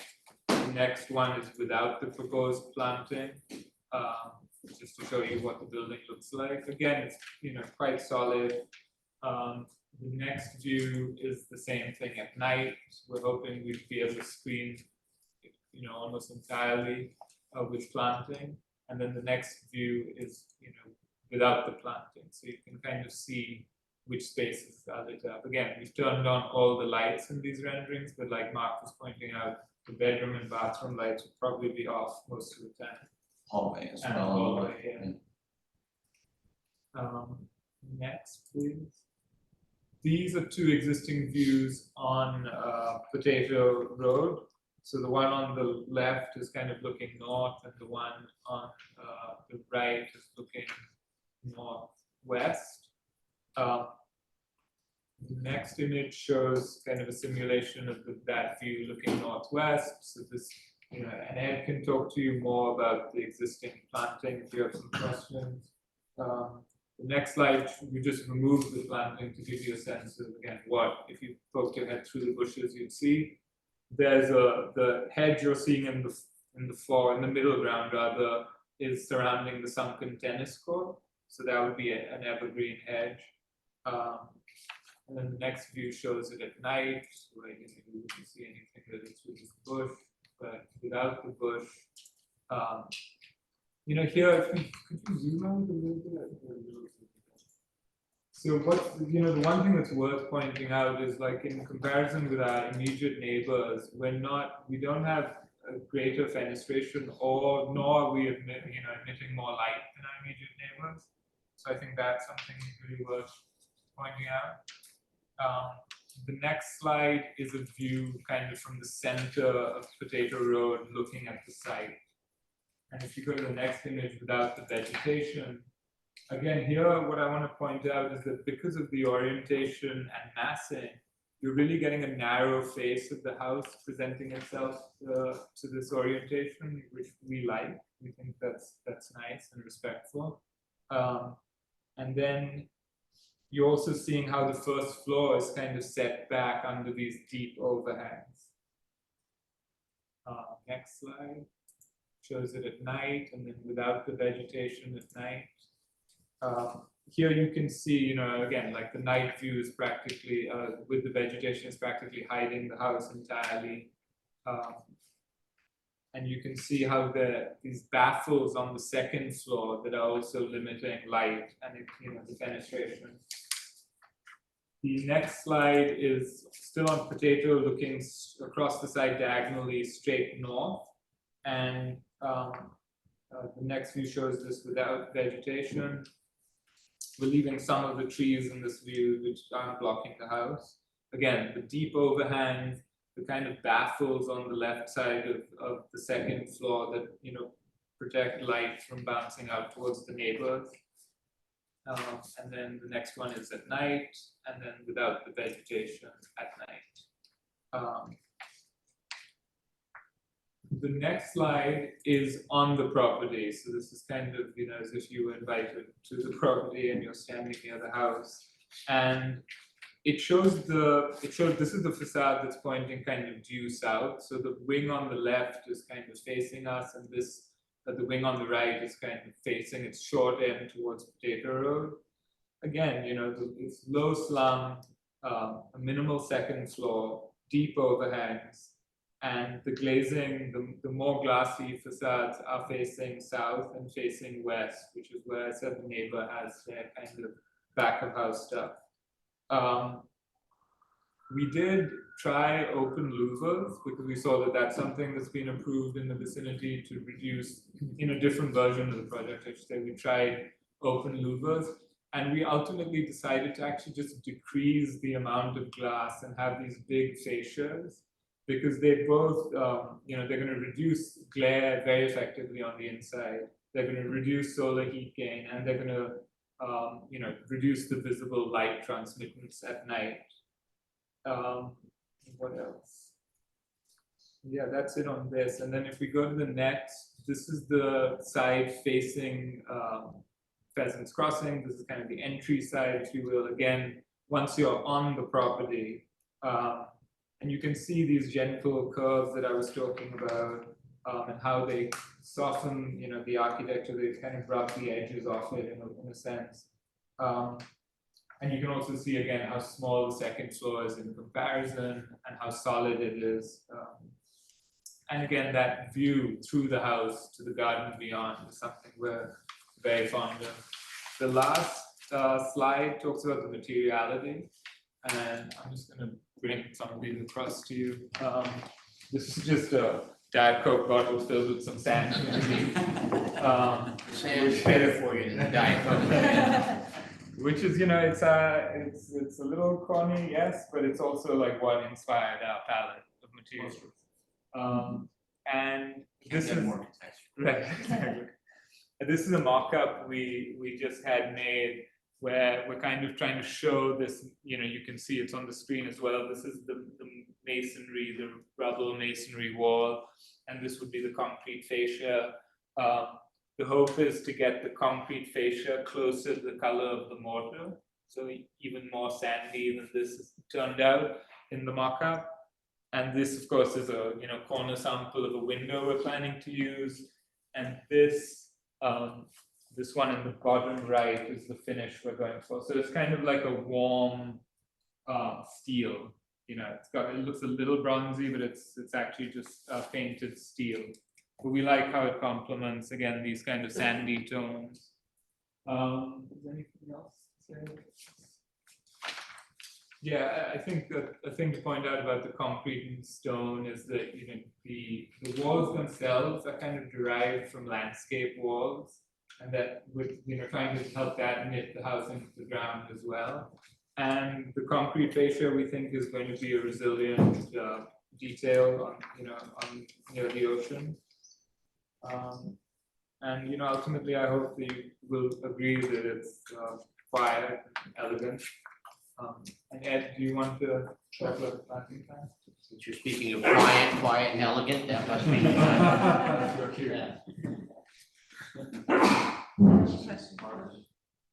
Edmund Hollander from Hollander Design Landscape Architects. The planting that we have designed in collaboration with Leroy Street, I think it's important to think about. This isn't a house and then a landscape. It's really kind of a house that's growing out of the landscape. And we've obviously worked with Lee Street for many years, and I think that collaboration tends to develop integrated plans where the architecture and the landscape kind of grow out of each other. So much living here is in these kind of ambiguous spaces between inside and outside. That collaboration and integration between architecture and landscape is important. Also, the fact that this is sitting in a farm field in Sagapont, one of the southern farm fields where we're closer to the ocean and more impacted by ocean winds and things like that, have impacted the way we're doing this. We've been respectful of the neighbors. I know Eric Croft, who is the landscape architect for Barbara Slifka to the west, and we've had some chats, and then our caretaker for this property is actually the same as the caretaker for the house to the east. So we want to be respectful of that. We know about the trying to think of the term for what's going along the edge of Potato Road. It is a hedgerow, I would guess, of some olives down there, some trippets, some ampelopsis, some bittersweet, some poison ivy, and we'll call it a semi-natural mix of things that will remain undisturbed, so that we are respectful of the neighbor's privacy as well as our clients, and that seems to be an important consideration. We'll be respectful of the site soils and drainage as well as the plantings that are appropriate to the area. We'll grow here with an attempt to make this a fully organic landscape so that we are horticulturally respectful but ecologically responsible as well. Can you talk about a little bit about the water feature in the front? It'll be less than 18 inches tall, basically filtered, and probably kind of as something that is reflective a little bit. You'll find some of our clients like to feel as though they're walking on water. And this is a way to accomplish that.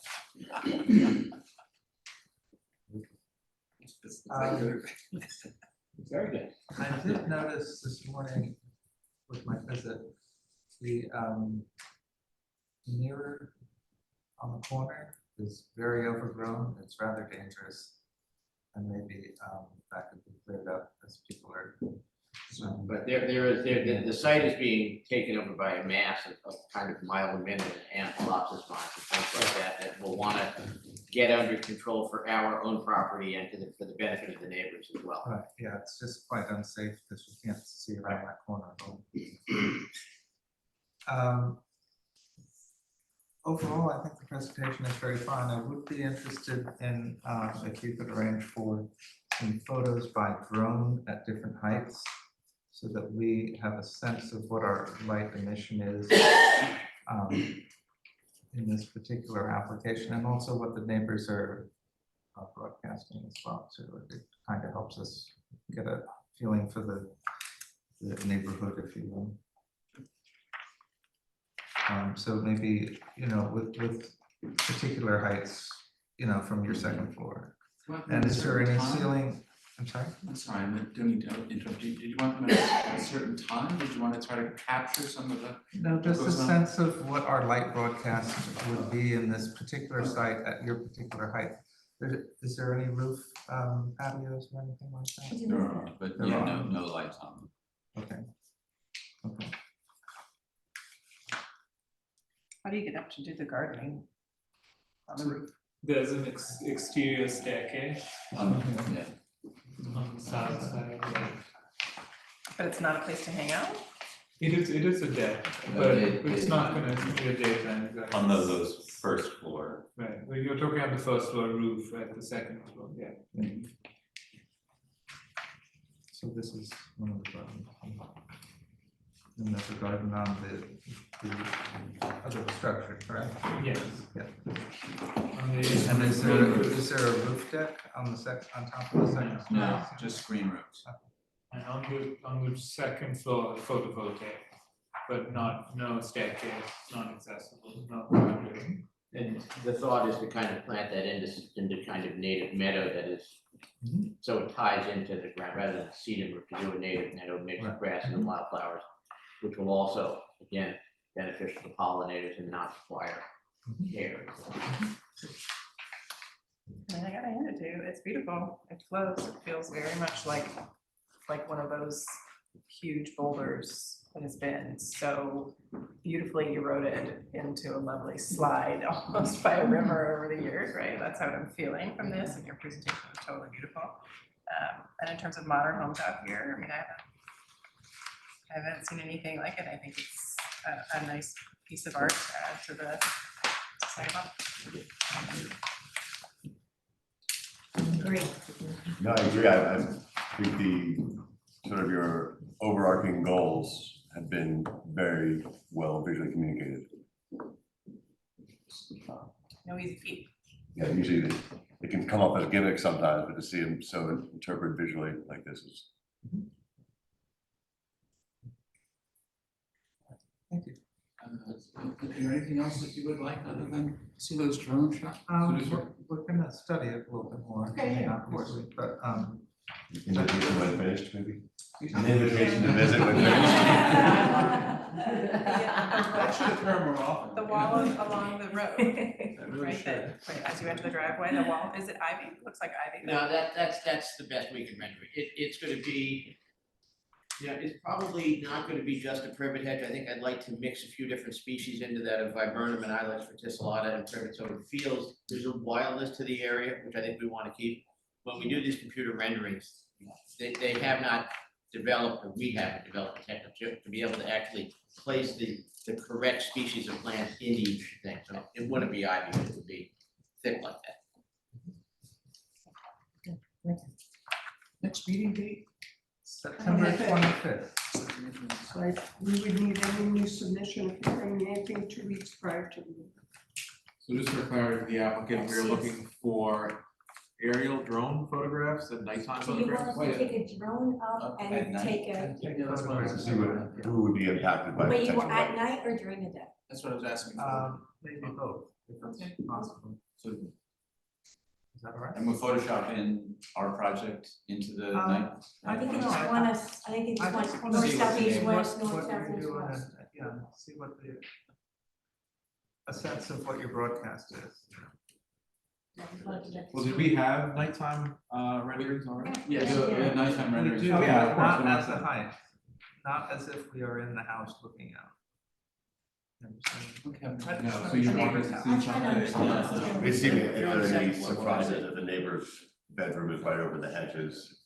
So you want a view of, You're taking the camera up to the living height of this. Oh, to see proposed what you lot. see outward. To see We're out. gonna see So neighbors. you want me to have the drone guy go to the middle of the house, put it up, I'm being, Yeah, I know, right. And do like a 360. and do a three And do a sixty, 360, okay, yeah. and Height of the at the windows height on of the the second second floor. floor, as if you were standing on the second floor. Looking out We're standing on the second floor. from somebody else's place looking in. Looking out for us, so essentially, looking out we'd be for us. beams of light going into All right, people's houses. so we're gonna be, we're taking pictures looking north, south, east, west from our house, Yes, of the neighbors. other neighbors, yeah. Thank So if you can, obviously, if you can see the neighbors with a line of sight, that's projection. Okay, all right. All right. That makes sense. No comment. Should we be zooming in on any of the windows or? Not If we necessary. do it after Labor Day, they're gonna be dark. Thank you very much. Okay. Motion to adjourn. Make it. Very good. Second. All those in favor? Happy Labor Day. Happy Labor Day. We can leave with you. Happy. Show you on the cross. Thank you. Thank you. Thank you.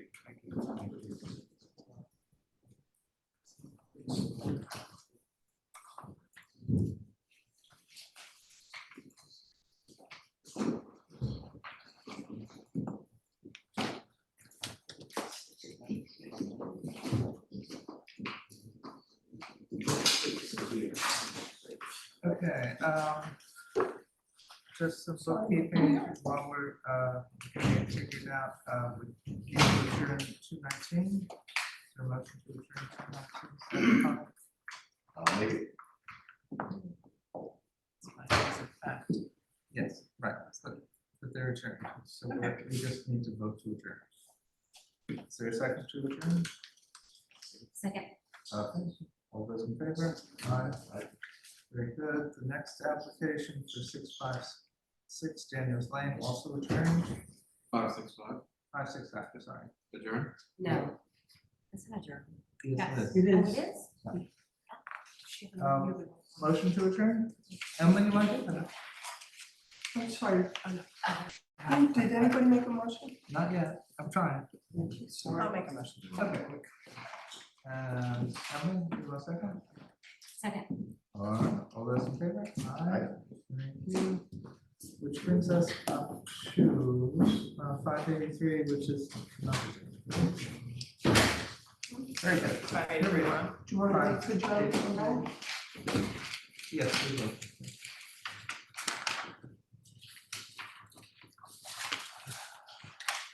So this was the application for hearing, which we saw last one.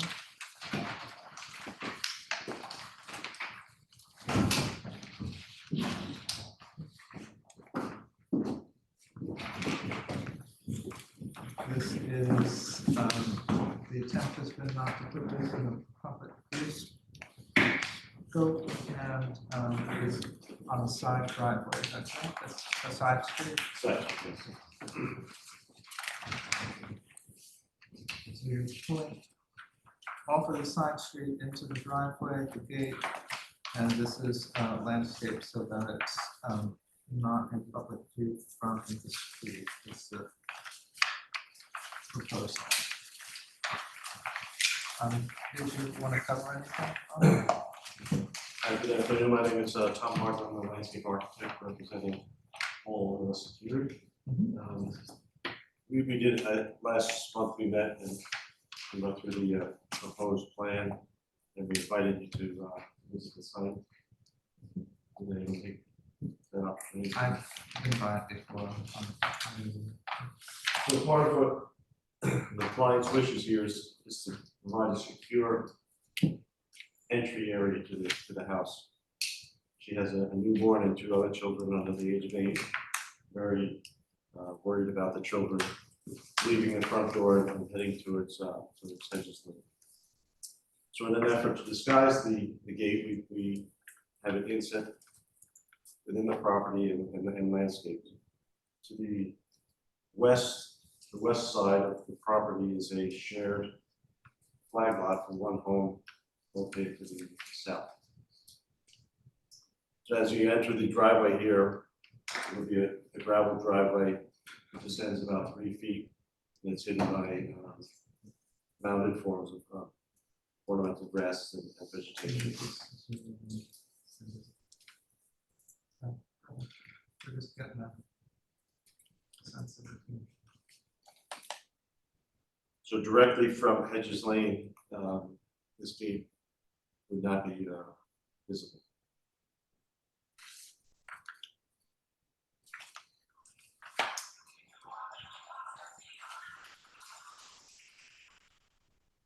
We spoke about the materials. The materials would be the yellow cedar to match the existing house under construction. We drop down to a 4-foot height in the middle of the gate. That'd be a very creative solution to hiding a gate. Very creative solution to not seeing the gate from the street. Even from that shared flag, you'll be able to see where the cars look. This is Hedges Lane, coming down this driveway, you're angling in, and the gates set back. And really, Melissa Curie was here at the last meeting, and she spoke about how she's very concerned about the security of the children. This is a home that they're building for the future. They want to know it's going to stay in the family forever. Something that is important for her. It's not just the aesthetics of it, but the security. This is no longer here. This is the old house, but you get an idea of the plantings and stuff. Okay. I think you did a good job. Yeah, it seems that, building a gate is so important for everyone. They're willing to do anything but sacrifice a square inch of their own property to do so. It's part of This this, is- part of it, if you had to sacrifice the front in order Yeah. to disguise it.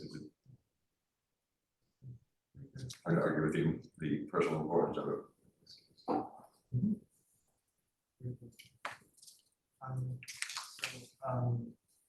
Is there a motion which should include, in this specific case, that the gates are not, on the main routes?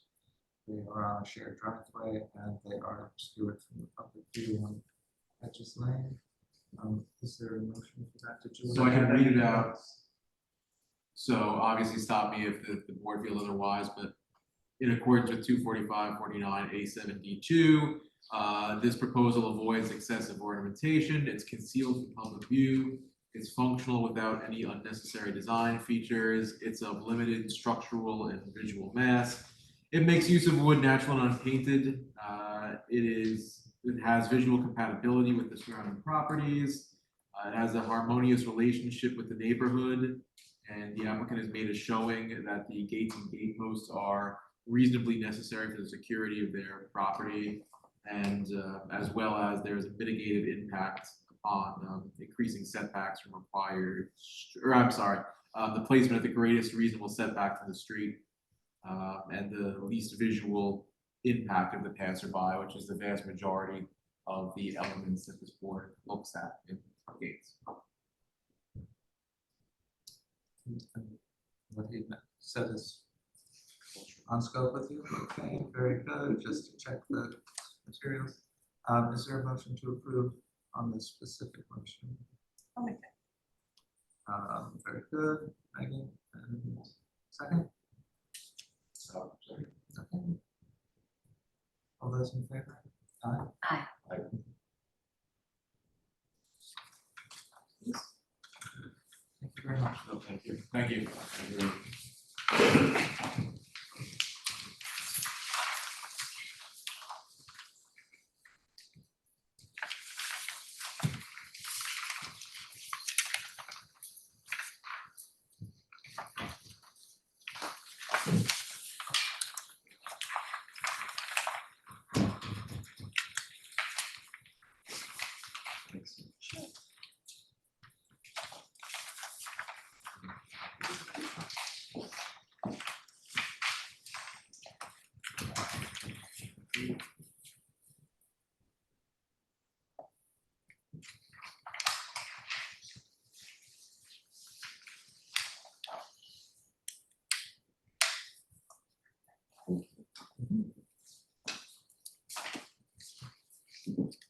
Next item is a repositioning of the gate at 629 Hedges. The gate has been moved in approximately 4 more feet. Is that correct? No, oh, sorry, was another one before me. I was thinking that there were more surveys than just So this that one. This is Ramon from Falcon Gate and Fence in East Hampton, representing the owner at 629 Hedges Lane. Now, actually, here is the landscaping design too. So just to clarify that the gate is now 15 feet in and it was on the old survey, how far out? Yeah, was The all the way previous to the end and we try to move 6 feet more. 6 into the feet more, property. right, very good, Yeah. thank you. May I have the old survey if you Well, it's on the disc, I mean, it's on the drive, sorry. Yeah, actually, you not can see the gate from. No, I know, yeah, It's going to be to the road. it was just the issue of turnaround space. And just to verify, it's a steel frame with natural cedar? Yes, not just here. And, we want to put a horizontal rails for, large metal rods. See, it's very difficult for me to tell that that is steel from the drawing. Is there any way to have a photograph or an example? No, I didn't send you a photo, we have over the same design over there. Is that what you gave me? So we're gonna do this. But, there is a gate over there already, a small wall gate. So Are they the poles or is it bisecting square? strips in the fence are supposed to be steel. Steel, it's going Okay. to be just. Are they cylinders Yeah, or are no, they square? no, It's gonna be flat. Steel bar. So this steps away from our usual pattern of all wood as far as the exposure of material. Are you all comfortable with that? Not really. Okay. It's helpful to read. These are the ones we kind of looked at to Right. say we're very village-like. Mhm. This is not that. It's 460 feet off of Hedges Lane, Right, it's just that the materials are. but it's not gonna be visible. Right, but if we do a site-specific approval due to the distance, that's one thing. But the consideration of a somewhat unusual material is what we're discussing right now. Misunderstood. Can I bring up a picture of a Yeah, existing? thank you. house? That would be helpful. So this is like an existing pedestrian gate that's on the property, so we're kind of mimicking what's there already. And these are 1.5 strips, the middle one is a difference, so they're getting wider as. we go Well, down. just on this, just on this. I'm looking at the submission, I haven't looked at the. That's fine. so they're speaking about 3 different heights of steel. Correct. Starting off at 1.5 inches, then 2 inches, and then Yeah. 2.5 inches. And will there be the fencing in between it and this grid, like? No, I don't think there's any.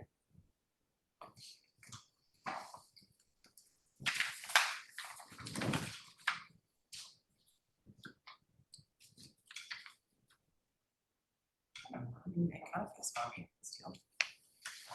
Yeah, it's not a, I like it's it more not a before I saw moving it. part. What? It's I like not it a more moving before I saw part, so that you're not dealing with something you investigate not functioning. But it is a new material for us to be thinking about. Can I see a photo? Sure.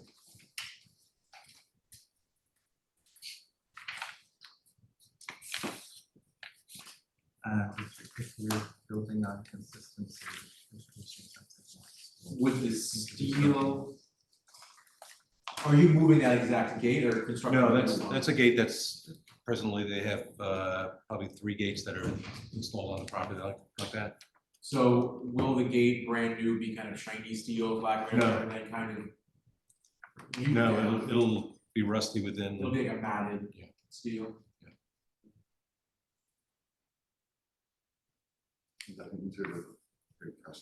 We can consider that. I'm not sure if you heard us discussing with the prior applicant, the board weighs a rather long list of elements in the design of the gate. And one of those is the use of wood, natural and unpainted, except for light stain or clear finish. That's section 245, 49, 87, D2, sorry for the mouthful. So it's this board's typical stance that we want the gates to be solid wood as much as possible. We could consider the fact that the steel won't be gleaming, bright, industrial looking steel. Unless your client is willing to change the application slightly to have the cross members be just solid wood. Those are the elements that each of us can look at. And the railing, is it round or is it flat? It's a flat, no, that's a flat, It's like a slat. Yeah. It's a slat, Yeah. okay, Basically, That's 3/8, and that's 3/8. right. That's 3/8 inch thick, right? I didn't hear. And that's 3/8 of an inch thick? This right here? Yeah. And there's also. Yeah, I mean, it's probably closer to a quarter than anything, right? It's going to be Okay. smaller pieces, Okay. just the color, just I'm trying to see the color. Yeah.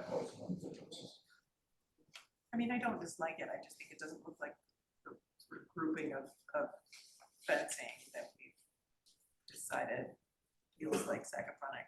Well, we could, If safety is paramount, which they seem to be largely with the fences, then switching to wood shouldn't make that much of a difference versus us having a precedent where we've used if we one type were, of metal before and then all of a sudden we've got stainless. if we were concerned about precedent, we could say insofar as that it's a matte, non-shiny, non-reflective, very muted metal. And over 400 feet away from the road. Every hurdle we can possibly stick in there. And only, a third of the fence itself is Yeah. steel. And industrial material. Right. In a farm way. Yeah. A weathered steel. Are you comfortable with that? Yes. Yeah. You are. Sorry. I don't wish to be. Okay, so,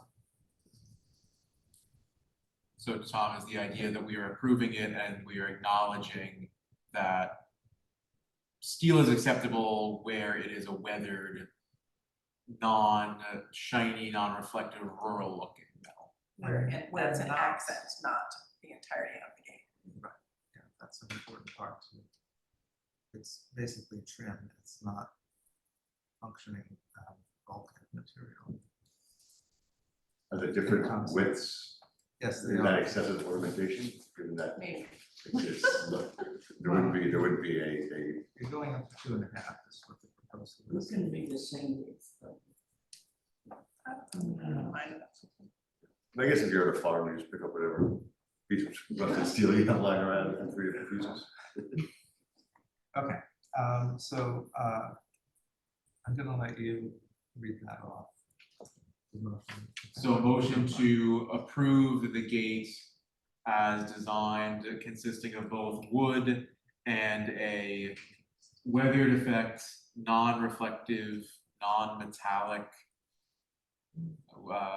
darkened steel accent. Non-metallic darkened steel is a contradiction. A weathered steel, with accents of weathered steel and said gate being a significant distance from the public road. Okay. Is there a motion to go with that? Yes, okay. Second? I'll second. All right. All those in favor? Aye. Aye. Okay, unanimous for. Thank you very much. Thank you. Thank you. Thank God we approved 2 Thank you very gates. much. I know. Hot shower. Okay, 70 Fairfield was adjourned. Okay, so that one's adjourned. Is there a motion to adjourn it, please? I'll make it. Okay, Megan, and Second. Emily, all those in favor? Aye. All right. If you have copies of that for 70 Fairfield, could we take a look at that before we leave? I do, yeah, I have it outside. I believe it was- So we are up to our discussion item.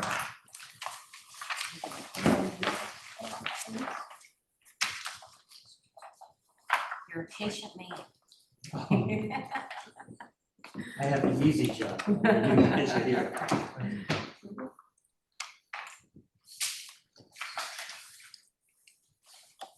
Having been through this a little bit, one initial question, the intent is to put back the garage that was removed, that is removed right now? The discussion item today is the barn. Right, I The intent understand. is to put the garage, the intent is to have a garage. Right, that has nothing to do with the barn. No, I To kind of put it all back essentially the way it was. I'd like to have a separate discussion about the footprint of the proposed garage. Uh-huh. But what's critical for us today is to discuss the barn. Right.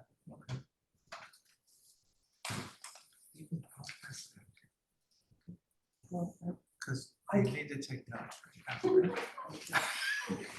We don't need to.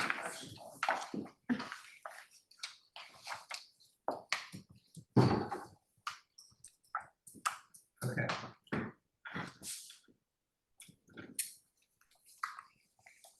I think that this is a fine idea to go ahead and rework the barn. I do think that we should probably have another site visit to tour it. Carry all these notes, Tom. Okay. I wanted to talk about 2 other barns. Okay. We don't have to talk about any, but the critical thing for us is for you to know, we never intended to do this. As you guys, John, our plan, Don't you want to try it here? Well, it's just a discussion item right now. Right? our plan initially was to straighten the barn. And Tom, I think you provided some anecdotal information that was really important about the damage to the barn going back to the 1930s. Yeah. And how in the process, it was re-roofed and even somewhat reframed into that lean, into the angle. So that our wonderful thought of, quote, having an engineering solution to straighten the barn was kind of wishful thinking. And our focus was really on the house, which is going very well. But as we delve into the barn, and if I can just show you some pictures of the barn, unless you really want to leave, I mean, No, it's just, I mean, even just the photographs, without even going into the plans and all of that.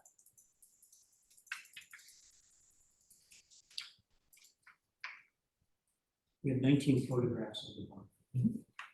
And what I wanted to tell you is that when we restored the Isaac Sayer barn at the Southampton Museum, a meeting house in the village, we completely deconstructed the existing barn, followed the Secretary of the Interior standards to reconstruct the barn, and it met all of those standards and is still on the National Register.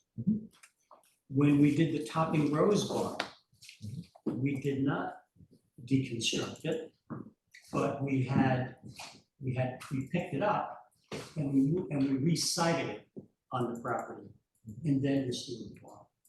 Now, the Captain Isaac Sayer barn is older, but the Topping Rose barn is a classic drop girth original Bridgehampton potato barn, and it is today, even though they're serving elaborate meals in it.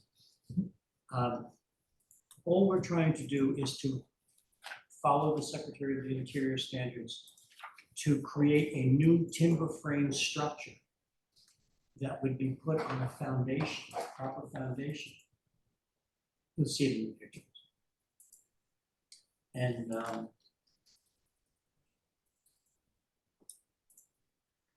there we go. That's the first picture right there. Thank you. Okay. So what you're seeing here is this is the entrance as it is today. And can we go to the next picture? That is what we're concerned about. If we can go down a little bit. You can see that the top of that door casing is about 6 inches wider than it is at the bottom. I mean, the building is leaning into Village Hall. So, and if we could just keep going through these quickly. Was that part of their design on purpose, or that just happened? It goes back to the hurricane. And then, and if you keep going, if you keep going, take a look at these pictures. Can we enlarge those at all or no? Okay, thank you. So take a look at these pictures. So what you're looking at here, I mean, this is a corner post. This was a corner post that these braces are kind of going into. But look at this. The bottom of the original corner post doesn't exist. It's history. It's gone. So they put some 2x. They put some Doug fir underneath it to support the corner post. If we could just keep going, how many of you guys want to go home? That was a post. that doesn't exist anymore. Okay, same, next one, yeah. Same thing, no, we saw that already, next one. This is a middle post that has a brace, but the bottom of the post is basically missing. So they're relying on all of this dug fir framing to support the barn. Can we keep going? Yeah. Again, this was meant to be, this is their idea of a simulated gun stock post, which is also not doing anything. And the next one.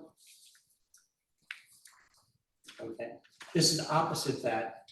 This is when they put in that loft. There's a loft inside the barn, and they just decided, well, we're gonna put the loft here, and this is gonna be the footprint of the loft, so all of these other things have to go away. This is a collar tie that is buried in the timber that does not go all the way across the building.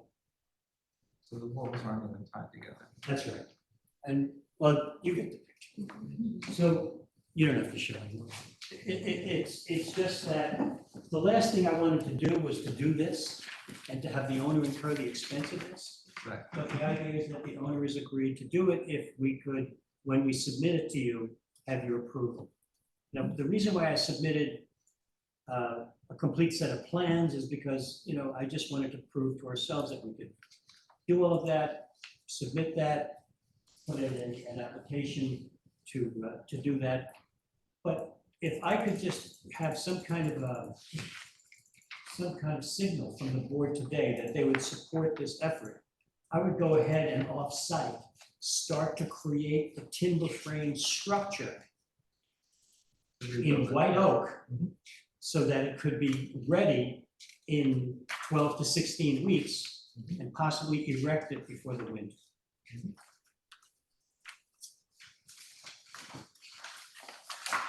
The current plan would be to replace or maintain the skylights? The skylights are not an issue. I mean, do you want to see skylights in a I don't know. That's. I mean, if I were going to put skylights in any building, I would have them facing north, Right. not south. Outside. They're in the south side of the roof. But the other critical point I wanted to make was that this was at one time a great old barn. There's parties in that barn. Have you? Yeah. Is there any way to make it look old? Oh, yeah, sure it is. But I mean, this is white oak. I mean, are you painting it white? It was gonna look exact, well, first of all, we're gonna use a similar siding. It was gonna, the idea is not to make it look that different. I think there's a somewhat difference in wanting to add a window and putting a door. This is basically a traditional 3-bay Yankee barn. This is classic early English architecture found across New England and the East End.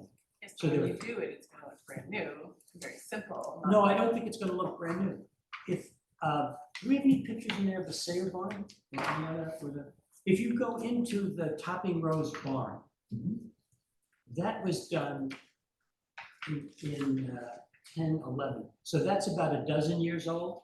Look, it looks like it's been there forever. I mean, the oak doesn't, I mean, the oak is new for about a year, new looking. I wouldn't touch it. We're not gonna finish it. We're not gonna stain it. You know, it's, And what happens in this room once it's finished? What is the activity improvements? The garage or the garage is a separate. so what is item. space? They just want to replace what they had there. Robert. Yes. What do you want to say? Yeah, that's the Sayer barn. And do we have any shots on the inside? Oh, I you just did that I just- online. Yeah. Good for you. Yeah, can we put that up? Sure. Okay. I don't know when they took this picture. Oh, 2014. So this is what it looked like 2.5 years after we finished. What are the doors made out of? No, these doors were original doors to the Sayer barn. I don't believe in new when you don't need new, right? So these doors are being proposed These are divided light doors, similar to a door that's already there. But we're not using any of the old material. There really is no, we're not. But not only that, and maybe I shouldn't have shortchanged everybody on the pictures. The southeast corner post rests on a tree trunk. There is no foundation. You've seen it. Yeah. There's no foundation here. So what we're talking about is if we demo the existing barn, we would excavate and create a proper crawl space with a foundation wall that would have a footing.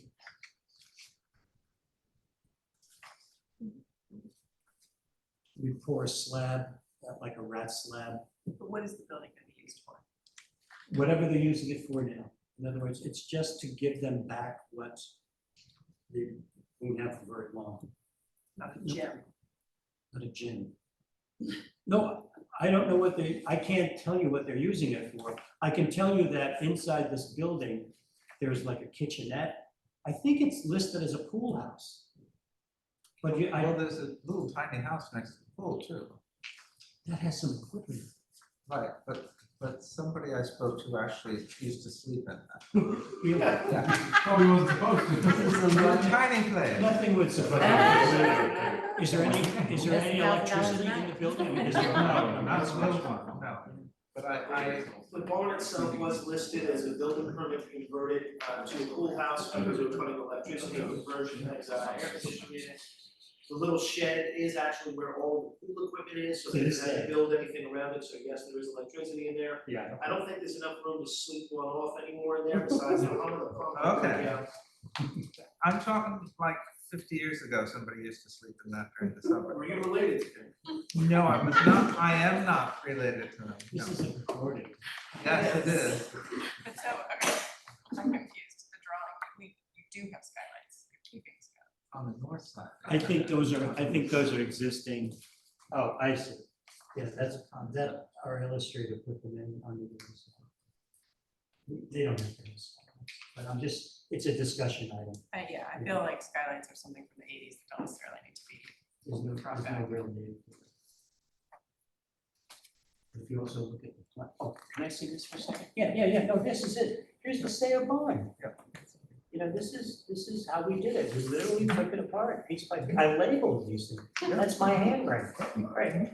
So the idea was that you can't do that to this structure. It's not, that's why I showed you those pictures. It's all missing.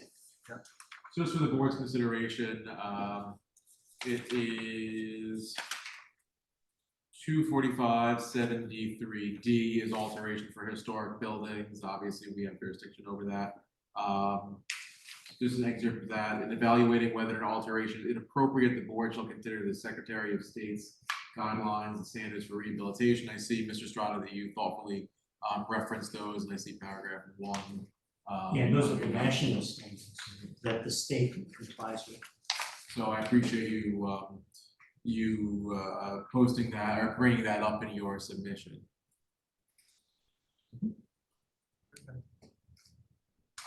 I would like to see you move forward with your idea. So what I would do, if that's the general consensus, is I would order this timber frame structure this afternoon, have it in 16 weeks, submit to the building department the plans that we're working on putting together without the skylights, and come back for an approval.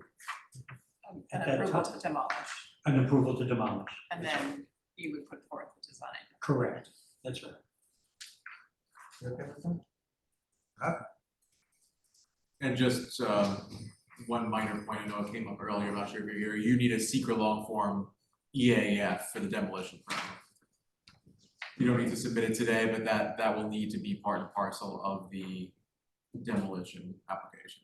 No, we didn't do that with the garage.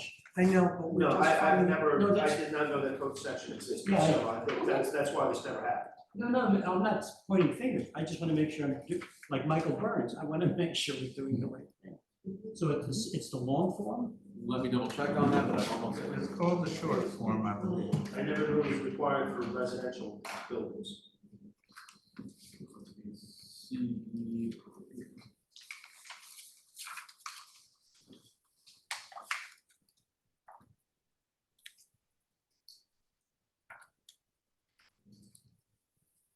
You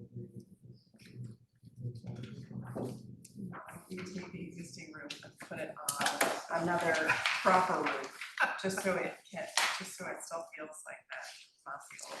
Yeah, Okay. I understand. But it would be, I mean, the same appearance of the siding, But not white. doesn't have to be. So there's 245-73, which is ARB applications. Subsection B, any such application shall be accompanied by a long environmental assessment form part 1, and in all respects, such application is subject to the requirements of 6 NYCRR part 617. I can't write that fast. Right? Let me just double check.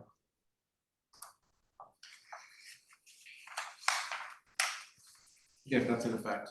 So that is the long environmental assessment. 245-73B. Oh, sorry, yeah, so that is, let me double check. It's a long chapter. 245-73. 3B. Yes, subsection B.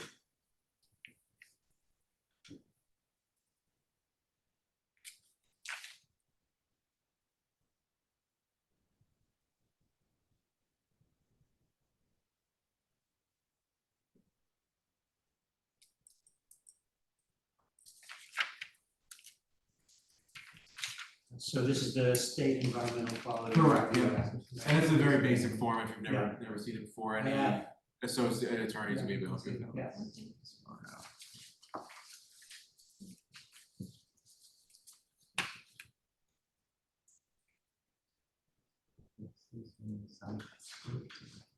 Yeah, that's fine.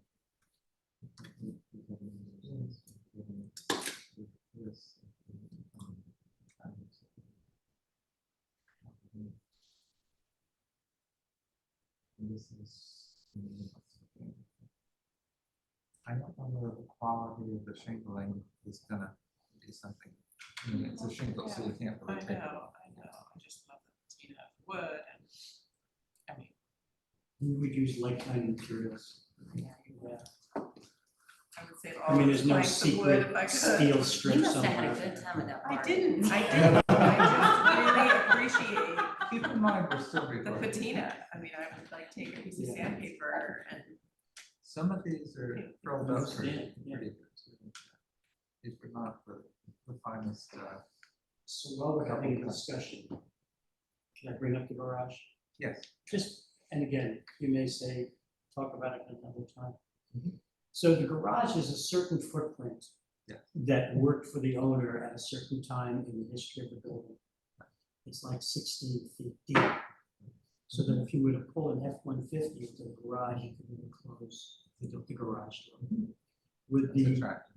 would the, right, exactly, would the board consider allowing the owner increase the footprint from 16 feet to 20 feet so that such a truck could park in the garage? that's the difference between 4 feet. I'm just mentioning. Yes, so CBA mattered more than that. Yeah. Is that, yeah, if it's not conforming, will it, do you mean expanding the footprint of the building outward or? It's the garage, not the barn, Okay, yes, and not outward, but closer to the house. take a look at the map. It would encumber more of the required front yard at the moment, also require a pyramid variance. It would, which we would apply, but I'm just trying to take the temperature while we're here having a discussion.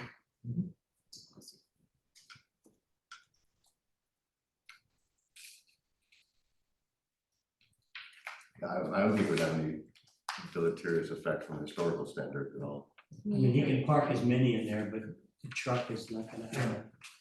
Well, the other thing is to keep within the same consistency. I think we talked about this. I was having another conversation with Newton, and these structures are the same, come from the same location as several barns on my family farm, and they were also distributed to other families that were around and involved in the Presbyterian Church. There was a structure that was erected probably at the beginning, well, it might have gone back quite a bit, but they were called church sheds. And basically, if you, church shed, and if you paid a little extra money, you had to buy your pew back then. But you could put your carriage in a church shed during the service, and the services were midday, and then there was an evening service too.